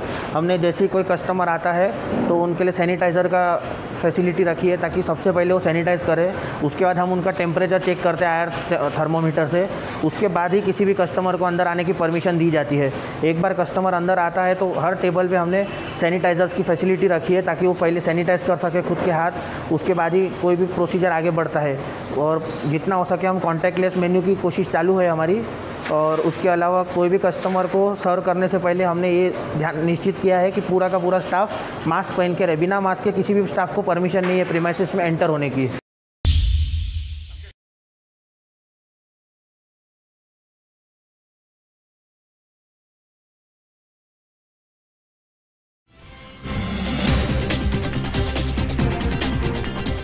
अनुसूचित जमातीमध्ये धनगर समाजाचा समावेश करू नये या मागणीसाठी येवल्यात एकलव्य संघटनेनं मोर्चा काढलाय. अनुसूचित जमातीमध्ये धनगर समाजाचा समावेश करू नये या मागणीसाठी येवला तहसील कार्यालयावर एकलव्य संघटनेच्या वतीनं मोर्चा काढून निदर्शनं करण्यात आली आहेत. आदिवासी समाज स्वातंत्र्याच्या 70 वर्षांनंतर कसाबसा शिक्षणाच्या प्रवाहात येऊ लागला. आजही कुपोषण सारख्या समस्या आदिवासी समाजाला भेडसावत आहेत. राजकीय आर्थिक क्षेत्रात आता कुठे सक्षम होऊ पाहत असताना प्रस्थापित धनगर समाजाला अनुसूचित जमातीचं आरक्षण देऊन येऊ नये, आदिवासी समाज समाविष्ट यामध्ये करण्यात येऊ नये या मागणीसाठी एकलव्य संघटनेच्या वतीनं तहसील कार्यालयावर मोर्चा काढून निदर्शनं करण्यात आली. हातसारीतल्या पीडित मुलीवर अत्याचार करणाऱ्या आरोपींना फाशीची शिक्षा द्यावी ही मागणी देखील यावेळी एकलव्य संघटनेच्या वतीनं करण्यात आली आहे. एकलव्य संघटनेचे संस्थापक अध्यक्ष तथा माडाचे नाशिक जिल्ह्याचे अध्यक्ष, नाशिक पूर्व विभाग माननीय आदरणीय शिवाजीराव ढवळे साहेब यांच्या मार्गदर्शनाखाली आज देशात, महाराष्ट्रात धनगर समाजाच्या निषेधात एकलव्य संघटना पूर्ण उभी आहे. कारण धनगर समाजाला आदिवासीमध्ये समाविष्ट करू नये म्हणून ही एकलव्य संघटना संपूर्ण देशामध्ये आज निषेध करीत आहे. आमचा समाज हा आदिवासी हा गरीब समाज असून आमचा व्यवसाय हा मासेमारी आहे. या मासेमारीपासून आमचे कुटुंबांचा उदरनिर्वाह होतो. प्रतिनिधी Santosh बटाव, SBN Marathi, Yeola.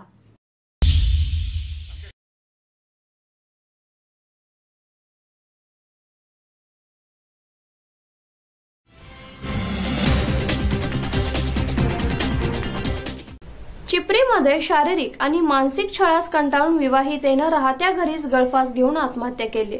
पतीविरोधात Jaysingpur police station इथं गुन्हा दाखल करण्यात आलाय. सदर घटना चिपरी तालुका शिरोळ इथं बेघर वसाहतीमध्ये रविवारी मध्यरात्रीच्या सुमारास घडली. रेखा भिकाजी कुंभार, वय वर्ष 28 असं या मयत महिलेचं नाव आहे. पती भिकाजी जयसिंग कुंभार, राहणार मुळगाव भूमकरवाडी, तालुका भुदरगड, सध्या राहणार चिपरी, बेघर, याला पोलिसांनी अटक केली आहे. याबाबत जयसिंगपूर पोलीस इथून मिळालेली अधिक माहिती अशी की रेखा आणि भिकाजी यांचा 2011ला विवाह झाला. विवाहानंतर बरेच वर्ष रेखा हिला मूल होत नसल्यानं त्यांच्यात सतत भांडणं होऊ लागली. सन 2013ला इचलकरंजीत न्यायालयात सोडचिठ्ठी झाली. त्यानंतर भिकाजी यांचं पुन्हा पत्नी रेखा हिचे मनपरिवर्तन करून गेल्या 5 वर्षांपासून जयसिंगपूर इथं एकत्र संसार सुरू होता. त्यानंतर पुन्हा मूलबाळ होत नसल्यानं वाद सुरू झाला. पती भिकाजी यांचा शारीरिक आणि मानसिक त्रासाला कंटाळून राहत्या घरी रेखा यांनी गळफास घेऊन आत्महत्या केली आहे. जयसिंगपूर पोलिसांनी पती भिकाजी याला अटक केली असून याबाबत मीना श्रवण कुंभार वय वर्ष 40 राहणार रेंदाळ तालुका हातकणंगले यांनी फिर्याद दिली आहे. अधिक तपास पोलीस उपनिरीक्षक अजित पाटील करत आहेत.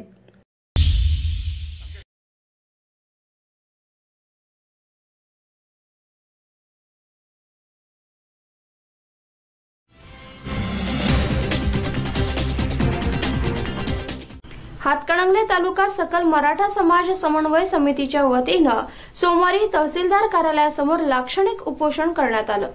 यावेळी आंदोलनाला पाठिंबा देण्यासाठी आलेल्या आमदार राजू आवळे यांना आंदोलकांच्या रोषाला सामोरं जावं लागलं. मराठा आरक्षणास सर्वोच्च न्यायालयानं दिलेली स्थगिती तात्काळ उठवण्यासाठी राज्य सरकारने प्रयत्न करावेत. या मागणीसाठी हातकणंगले तालुका सकल मराठा समाज समन्वय समितीच्या वतीनं हातकणंगले तहसीलदार कार्यालयासमोर सकाळी 11 वाजता लाक्षणिक उपोषणास सुरुवात करण्यात आली. 12:30 वाजण्याच्या सुमारास आंदोलनास पाठिंबा देण्यासाठी आमदार राजूबाबा आवळे यांनी आंदोलनस्थळी हजेरी लावली. यावेळी भाषण करण्यासाठी उभे राहताच त्यांना आंदोलकांनी मज्जाव केला. आरक्षणासाठी राज्यातील महाविकास आघाडी सरकार कटिबद्ध असल्याचं आमदारांनी सांगण्याचा प्रयत्न केला. मात्र याच सरकारच्या काळात आरक्षणाला स्थगिती मिळाल्याचं सांगत आंदोलकांनी त्यांना निरुत्तर केलं. आंदोलनास केवळ तोंडी पाठिंबा न देता मराठा आरक्षणासाठी विधानसभेत आवाज उठवण्याची मागणी लावून धरताना जोपर्यंत मराठ्यांना आरक्षण मिळत नाही तोपर्यंत कोणतीही शासकीय नोकर भरती करू नये यासाठी राज्य सरकारकडे पाठपुरावा करण्याचं आवाहन केलं आहे. त्यावर आंदोलकांच्या संतप्त भावना सरकारला कळवण्याची ग्वाही देत आमदार आवळे यांनी काढता पाय घेतला.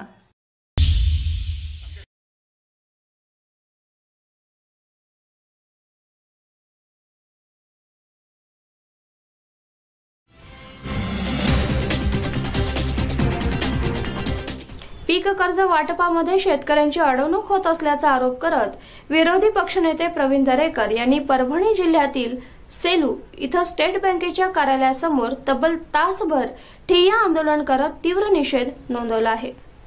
पीक कर्ज वाटपात शेतकऱ्यांची अडवणूक होत असल्याचा आरोप करत विरोधी पक्षनेते प्रवीण दरेकर यांनी परभणी जिल्ह्यातील सेलू इथं स्टेट बँकेच्या कार्यालयासमोर तब्बल तासभर ठिय्या आंदोलन करत तीव्र निषेध नोंदवला. सर्वसामान्य शेतकऱ्यांना स्टेट बँकेद्वारे पीक कर्ज उपलब्ध होत नाहीये. यासाठी बँकेचे अधिकारी पदोपदी शेतकऱ्यांची अडवणूक करत असतात. हे प्रकार तातडीने थांबवा असा सल्ला दरेकर यांनी बँक व्यवस्थापनास दिला आहे.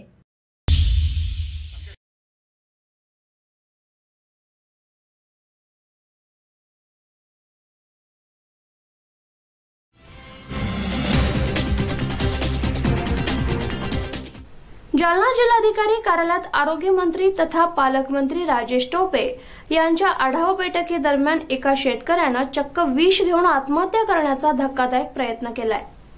विलास राठोड असं या शेतकऱ्याचं नाव असून तो सेवली शिवारातील पाथरूड गावाचा रहिवासी आहे.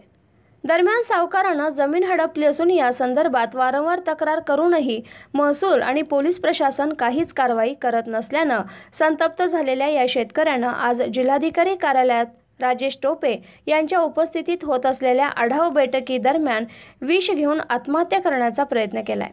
अचानक घडलेल्या या घटनेनं अधिकाऱ्यांची एकच धांदल उडाली. सदर शेतकऱ्याला जिल्हा सामान्य रुग्णालयात उपचारासाठी दाखल करण्यात आलं असून घटनेनंतर जिल्हाधिकारी कार्यालय परिसरात कडेकोट पोलीस बंदोबस्त लावण्यात आलाय. दोन एकर जमीन शावकरांना काय नेमकं काय कारण होतं?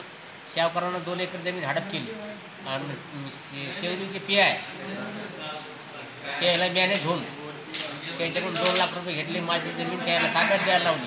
माझ्या 15-20 क्विंटल कापूस उचलून द्यायला शावकरांना. गाव कुठलं? पाथरूड. हां. तुमचं पूर्ण नाव? विलास लाशीराम राठोड. आणि कोणासमोर तुम्ही हे केलं घटना? हे आता कलेक्टर साहेब पालकमंत्री साहेब जालन्याचे कॅबिनमध्ये जाऊन केलं का? कॅबिनमध्ये त्याच्या कलेक्टर साहेबच कॅबिन.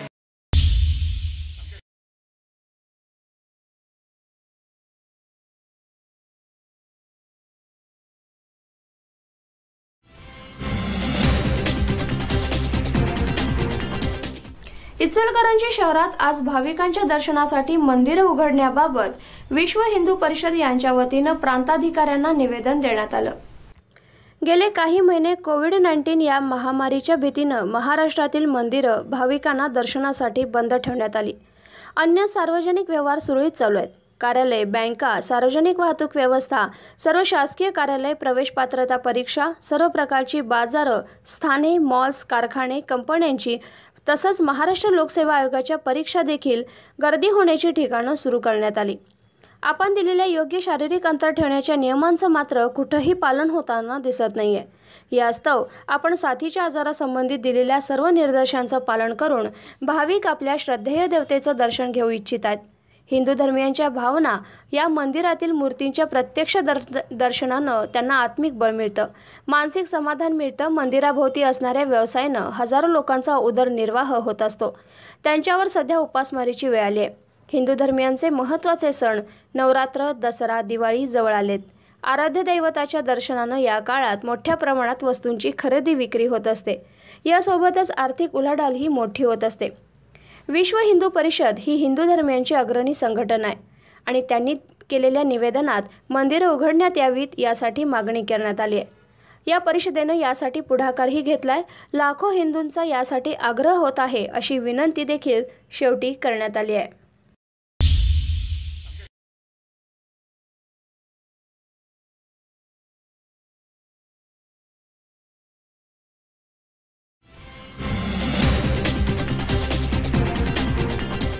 इचलकरंजी इथं अल्पवयीन असल्याचं माहीत असूनही लग्नाचा आमिष दाखवून वेळोवेळी लैंगिक अत्याचार केल्याप्रकरणी गावभाग पोलीस इथं युवकाविरुद्ध गुन्हा दाखल करण्यात आलाय।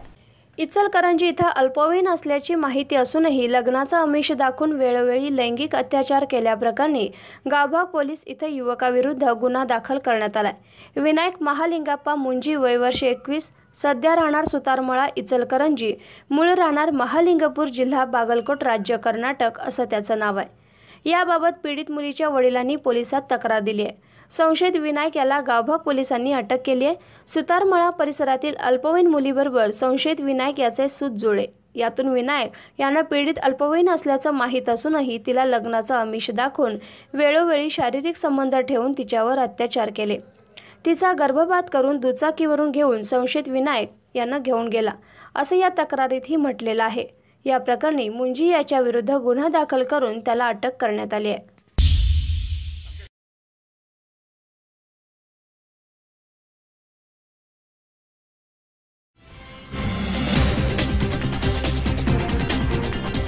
इचलकरंजी शहरातील विकासनगर परिसरात असणाऱ्या यंत्रमाग कारखान्यात काम करत असताना विजेचा शॉक लागून यंत्रमाग कामगाराचा जागीच मृत्यू झाला। इचलकरंजीमध्ये वस्त्रोद्योग कारखाने मोठ्या प्रमाणात असल्यानं कामगार वस्ती मोठ्या प्रमाणात आहे। शहरातील विकासनगर परिसरात विनायक मेटे यांचा यंत्रमाग कारखाना आहे। त्यांच्या कारखान्यात काम करणारे भानुदास घोरपडे हे काही वर्षांपासून यंत्रमागावर काम करतात। ते रोज नेहमीप्रमाणे सकाळी यंत्रमाग कारखान्यात काम करण्यास आले होते। यंत्रमागावर काम करत असताना इलेक्ट्रिक मोटरचा स्पर्श झाल्यानं शॉक बसून ते जागीच कोसळले।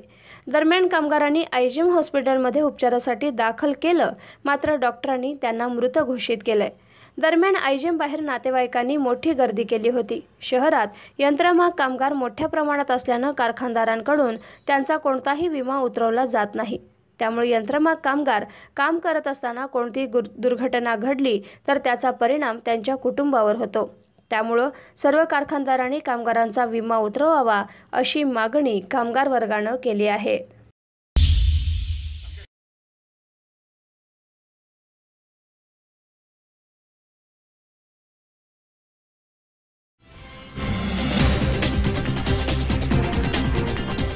सुरक्षा रक्षक नसल्याचा फायदा घेत जतमध्ये शासकीय धान्य गोदामावर चोरट्यांनी चांगलाच डल्ला मारला। यामध्ये धान्य लंपास करण्यात आले।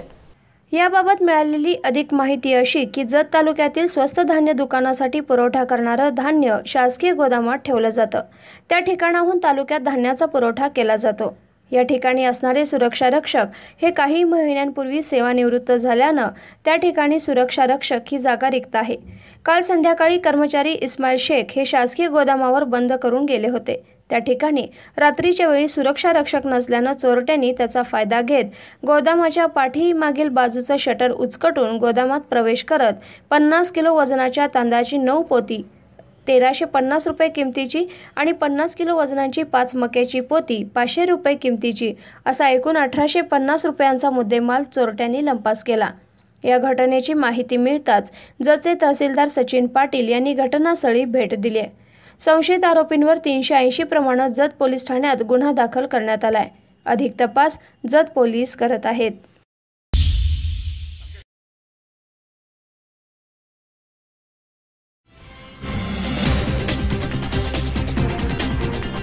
सांगली मिरज कुपवाड शहर महानगरपालिकेच्या वतीने शहराच्या मुख्य बाजारपेठेतील व्यापाऱ्यांची आणि विक्रेत्यांची साहित्य जप्त करण्याची कारवाई करण्यात येत आहे.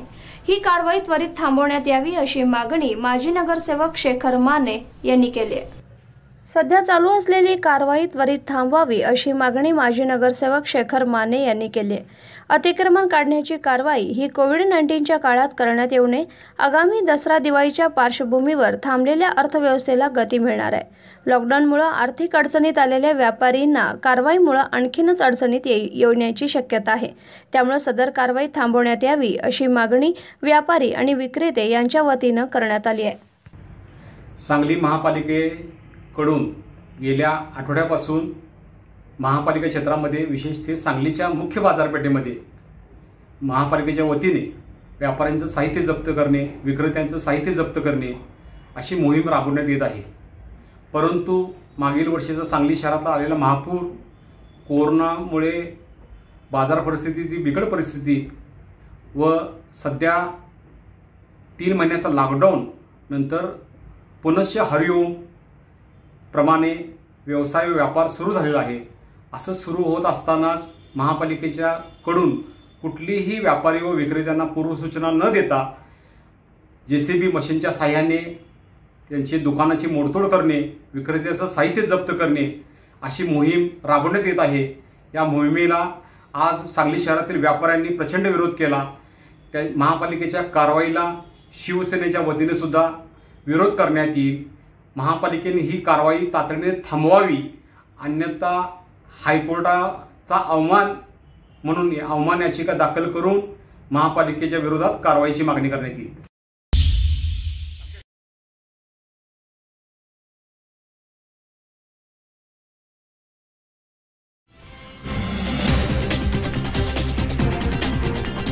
शरद साखर कारखान्यानं सन 2020-21च्या हंगामासाठी ऊस गाळपाची जय्यत तयारी सुरू केली आहे. 7 लाख टन ऊस गाळप करण्याचं उद्दिष्ट यावेळी ठेवण्यात आले अशी माहिती आरोग्य राज्यमंत्री आणि कारखान्याचे अध्यक्ष डॉक्टर राजेंद्र पाटील यड्रावकर यांनी दिली आहे. नरंदे तालुका हातकणंगले इथं शरद सहकारी साखर कारखान्याच्या 19व्या गळीत हंगामाचा बॉयलर अग्निप्रदीपन मंत्री यड्रावकर यांच्या हस्ते झाला. या प्रसंगी ते बोलत होते. यावेळी रावसाहेब चौगुले, धनपाल भोरे यांच्या हस्ते सपत्नीक पूजा करण्यात आली. सोशल डिस्टन्सिंगचे नियम पाळून हा कार्यक्रम घेण्यात आला. मंत्री यड्रावकर म्हणाले की कारखान्यानं सर्वच गळीत हंगाम पूर्ण कार्यक्षमतेनं पार पाडले. शेतकऱ्यांच्या ऊसाला चांगला दर दिलाय. तसेच ऊस उत्पादक शेतकऱ्यांची तोडणी, वाहतुकींची आणि अन्य बिलं वेळेवर देण्यात आली. शेतकरी हिताला प्राधान्य दिलं गेलंय. त्यामुळे ऊस उत्पादक शेतकऱ्यांचा प्रचंड विश्वास या कारखान्यावर आहे. चालू वर्षीच्या हंगामासाठी ऊस गाळपाचं उत्तम नियोजन करण्यात आले. क्रमपाळीनुसार ऊसाची तोडणी केली जाईल. तोडणी वाहतुकीची यंत्रणा सक्षम करण्यात आली. पूर्ण कार्यक्षमतेनं हंगामात ऊस गाळपाचं उद्दिष्ट पूर्ण केलं जाईल.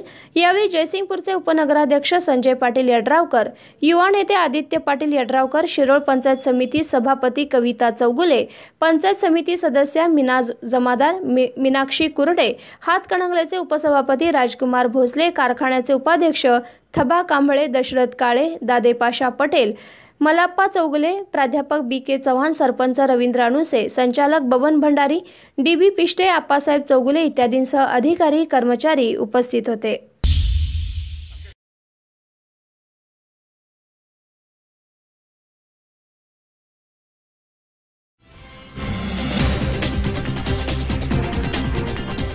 राज्यात खळबळ उडवून दिलेल्या विवेक रहाडेच्या आत्महत्येला वेगळंच वळण लागले. यावर काल उत्तर प्रदेशच्या धर्तीवर महाराष्ट्र पोलीस दडपशाही करत आहे.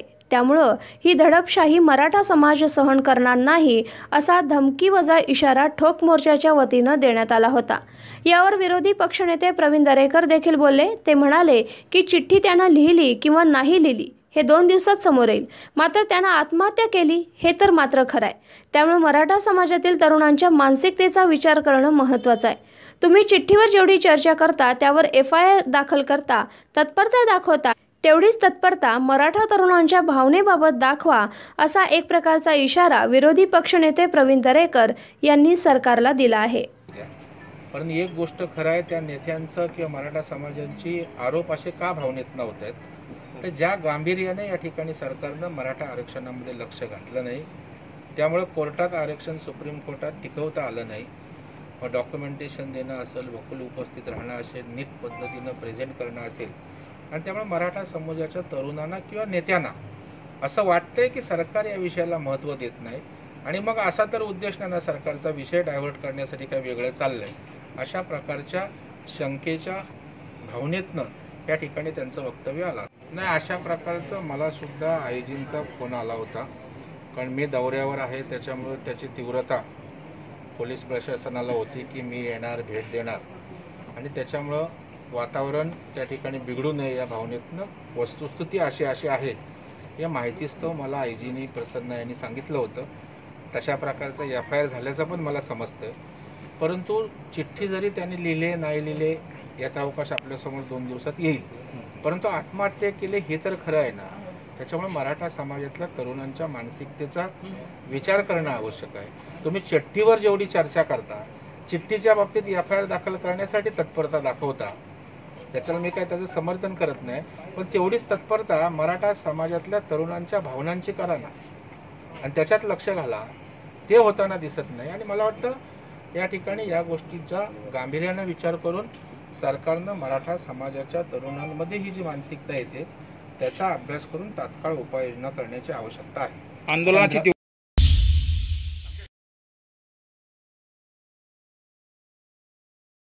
11वी व 12वी रेग्युलर स्टेट बोर्डची तयारी IIT, JEE, नीट, CET यांचे प्रशिक्षण केंद्र JKSIS academy Islampur.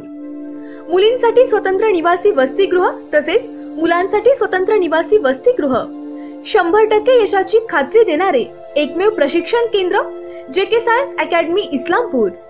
MBBS, BBS, BAMS, BHMS, BSc forestry, BSc fishery, BSc nursing तसेच इंजिनिअरिंग क्षेत्रातील यशाचे दालनखुली करून देणारे एकमेव केंद्र म्हणजे JKSIS Islampur. Mess, tuition, hostel याची सुविधा एकाच छताखाली। या अकॅडमीचे वैशिष्ट्य म्हणजे चेअरमन स्वतः शिकवतात, मुलांकडे मुलींकडे स्वतः लक्ष देत असतात। वेगवेगळ्या तज्ञ शिक्षकांचे आठवड्यातून मार्गदर्शन, सर्व अकॅडमी 24 तास CCTV कॅमेऱ्याच्या कक्षेत। सर्वात महत्त्वाचे फक्त 30च विद्यार्थ्यांस प्रवेश त्वरा करा। ऍडमिशन सुरू, मर्यादित प्रवेश। आता चिंता करू नका, स्पेशल एज्युकेशनल टॅब करा। नीट, JEE, CET बरोबरच 11वी 12वी स्टेट बोर्ड सर्व तयारी JKSIS अकॅडमी इस्लामपूर। संपर्क सौ Sandhya Patil, MSc ND, mobile number 94 20 67 47 96, 98 50 65 66 64, incharge RY Gutugade sir, mobile number 97 30 64 92 46। एकदम झक्कास जेवण पाहिजे?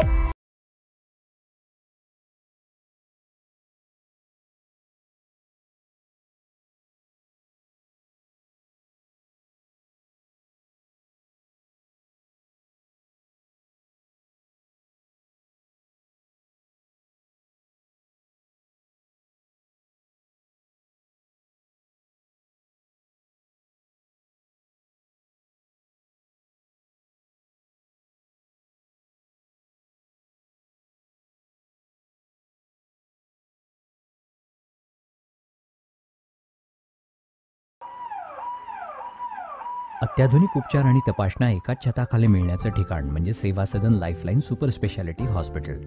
आंतरराष्ट्रीय निकषांनुसार तयार केलेलं आपल्या भागातलं पहिलं हॉस्पिटल म्हणजे सेवा सदन। अद्ययावत मशीन्स, सुपर स्पेशालिस्ट डॉक्टर्स आणि सर्वांना परवडतील असे माफक दर म्हणजे सेवा सदन। सेवा सदनमध्ये एंजिओग्राफी, एंजिओप्लास्टी, बायपास शस्त्रक्रिया आणि हृदयाच्या इतर शस्त्रक्रिया, आंतरराष्ट्रीय दर्जाचा अतिदक्षता विभाग, डोळ्याच्या सर्व प्रकारच्या तपासण्या, मोतीबिंदू काचबिंदू शस्त्रक्रिया, दुर्बिणीद्वारे शस्त्रक्रिया, मेंदूच्या आजारांवरील उपचार, मधुमेह आणि स्थूलता निवारण, general medicine, dialysis, 2D echo, colour doppler, CT scan, panchakarma आणि योगोपचार असे विविध उपचार सेवा सदनमध्ये मिळतात. निश्चिंत मन, व्याधीमुक्त जीवन म्हणजे सेवा सदन. हेडलाईन्स प्रायोजक डॉक्टर रवींद्र अळी यांचे जत तालुक्यातील एकमेव मल्टीस्पेशालिटी हॉस्पिटल. महाराष्ट्र शासनाच्या महात्मा ज्योतिबा फुले जनआरोग्य योजनेअंतर्गत मोफत शस्त्रक्रिया केल्या जातील. उमा हॉस्पिटल कॅम्पस जत, जिल्हा सांगली. सेवा सदन लाईफलाईन सुपर स्पेशालिटी हॉस्पिटल. जागतिक दर्जाच्या सुविधा आता तुमच्या खिशाला परवडतील अशा. सांगली मिरज रोड, मिरज. आंतरराष्ट्रीय ख्यातीचे डॉक्टर BS भोसले यांचं आशा होमिओपॅथिक क्लिनिक. आजाराच्या मुळाशी पोहोचणारी आधुनिक उपचार पद्धत. निराश होताय कशासाठी? होमिओपॅथी आहे सर्वांसाठी. बँक ऑफ इंडिया जवळ, शिवाजी रोड, मिरज. रवींद्र वस्त्र निकेतन सलगरे. 40,000 स्क्वेअर फुटाचे वस्त्र खरेदीसाठी भव्य दालन. सर्व ब्रँड एकाच छताखाली. 365 दिवस डिस्काउंट व ऑफर्स. संपूर्ण कपडे बजेटमध्ये. कार्यक्रमासाठी जादा झालेला माल परत. मिल मधून डायरेक्ट माल ग्राहकांपर्यंत. संपूर्ण परिवाराची लग्न बस्ता व आहेराची खरेदी एकाच ठिकाणी. रवींद्र वस्त्र निकेतन सलगरे, तालुका मिरज, जिल्हा सांगली. जत तालुक्यातील एकमेव diagnostic centre doctor Chandrakant Patil यांचे लाईफ केअर डायग्नोस्टिक सेंटर. सर्व प्रकारचे sonography, colour doctor, x-ray reporting इत्यादी. पत्ता डॉक्टर दत्ता सावंत बिल्डिंग, सावंत गल्ली, जत. नाव नोंदणीसाठी थेट संपर्क 9284776065. शुभ कार्य तसंच सणासुदीच्या दागिने खरेदीसाठी मिरजेतील लोकप्रिय दालन HP भुरके सराफ.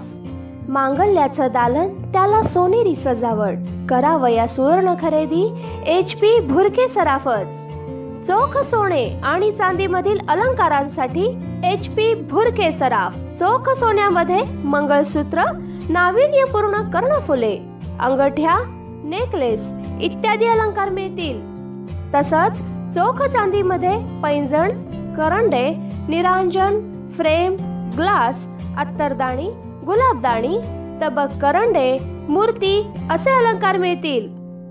राशींचे खडे ही तर आमची स्पेशालिटी. माणिक, मोती, पोवळं, पाचू, पुष्कराज, हिरा, नीलम, गोमेद, लसण्या या रत्न खरेदीसाठी HP भुरके सराफ. तसंच आमच्याकडे फॉर्मिनचे म्हणजेच 1 ग्रॅमचे दागिने देखील मिळतील. एक वेळ अवश्य भेट द्या HP भुरके सराफ.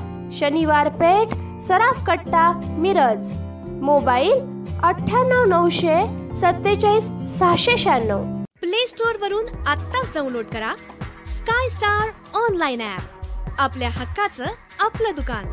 आता भाजी, फळं आणि महिन्याचे ग्रोसरी सामान आणण्यासाठी कुठेही जायची गरज नाही. आपल्या मोबाईललाच बनवा आपलं दुकान आणि मार्केट. विना कटकट, विना दगदग, घरपोच सेवा. फ्रुट्स, स्नॅक्स, गरम मसाले, vegetables, dry fruits, baby care, personal care, home care, सर्व प्रकारची बिस्किटं, ऑइल्स, डाळी, चहा, कॉफी आणि बरंच काही एकाच ठिकाणी, तेही आपल्या मोबाईल मध्ये. आमची वैशिष्ट्य बेस्ट क्वालिटी प्रोडक्ट्स. 24 तासांच्या आत घरपोच सेवा. ₹500 वरील ऑर्डरवर free home delivery. Best customer support व सुरक्षित सर्व्हिस. दररोज नवीन ऑफर्स व डिस्काउंट्स. ही सुविधा सध्या फक्त सांगली, मिरज आणि कुपवाड महापालिका क्षेत्रासाठी उपलब्ध आहे. आपल्या हक्काचं आपलं दुकान स्काय स्टार ऑनलाइन.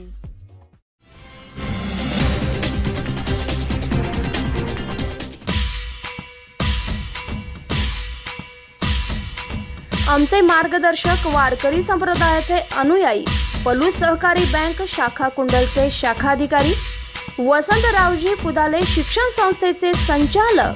शैक्षणिक, सामाजिक, राजकीय क्षेत्रात कार्यरत असताना प्रसिद्धीपासून दूर असलेलं व्यक्तिमत्व हरिभक्त परायण पांडुरंग पुदाले साहेब यांना वाढदिवसाच्या हार्दिक हार्दिक शुभेच्छा.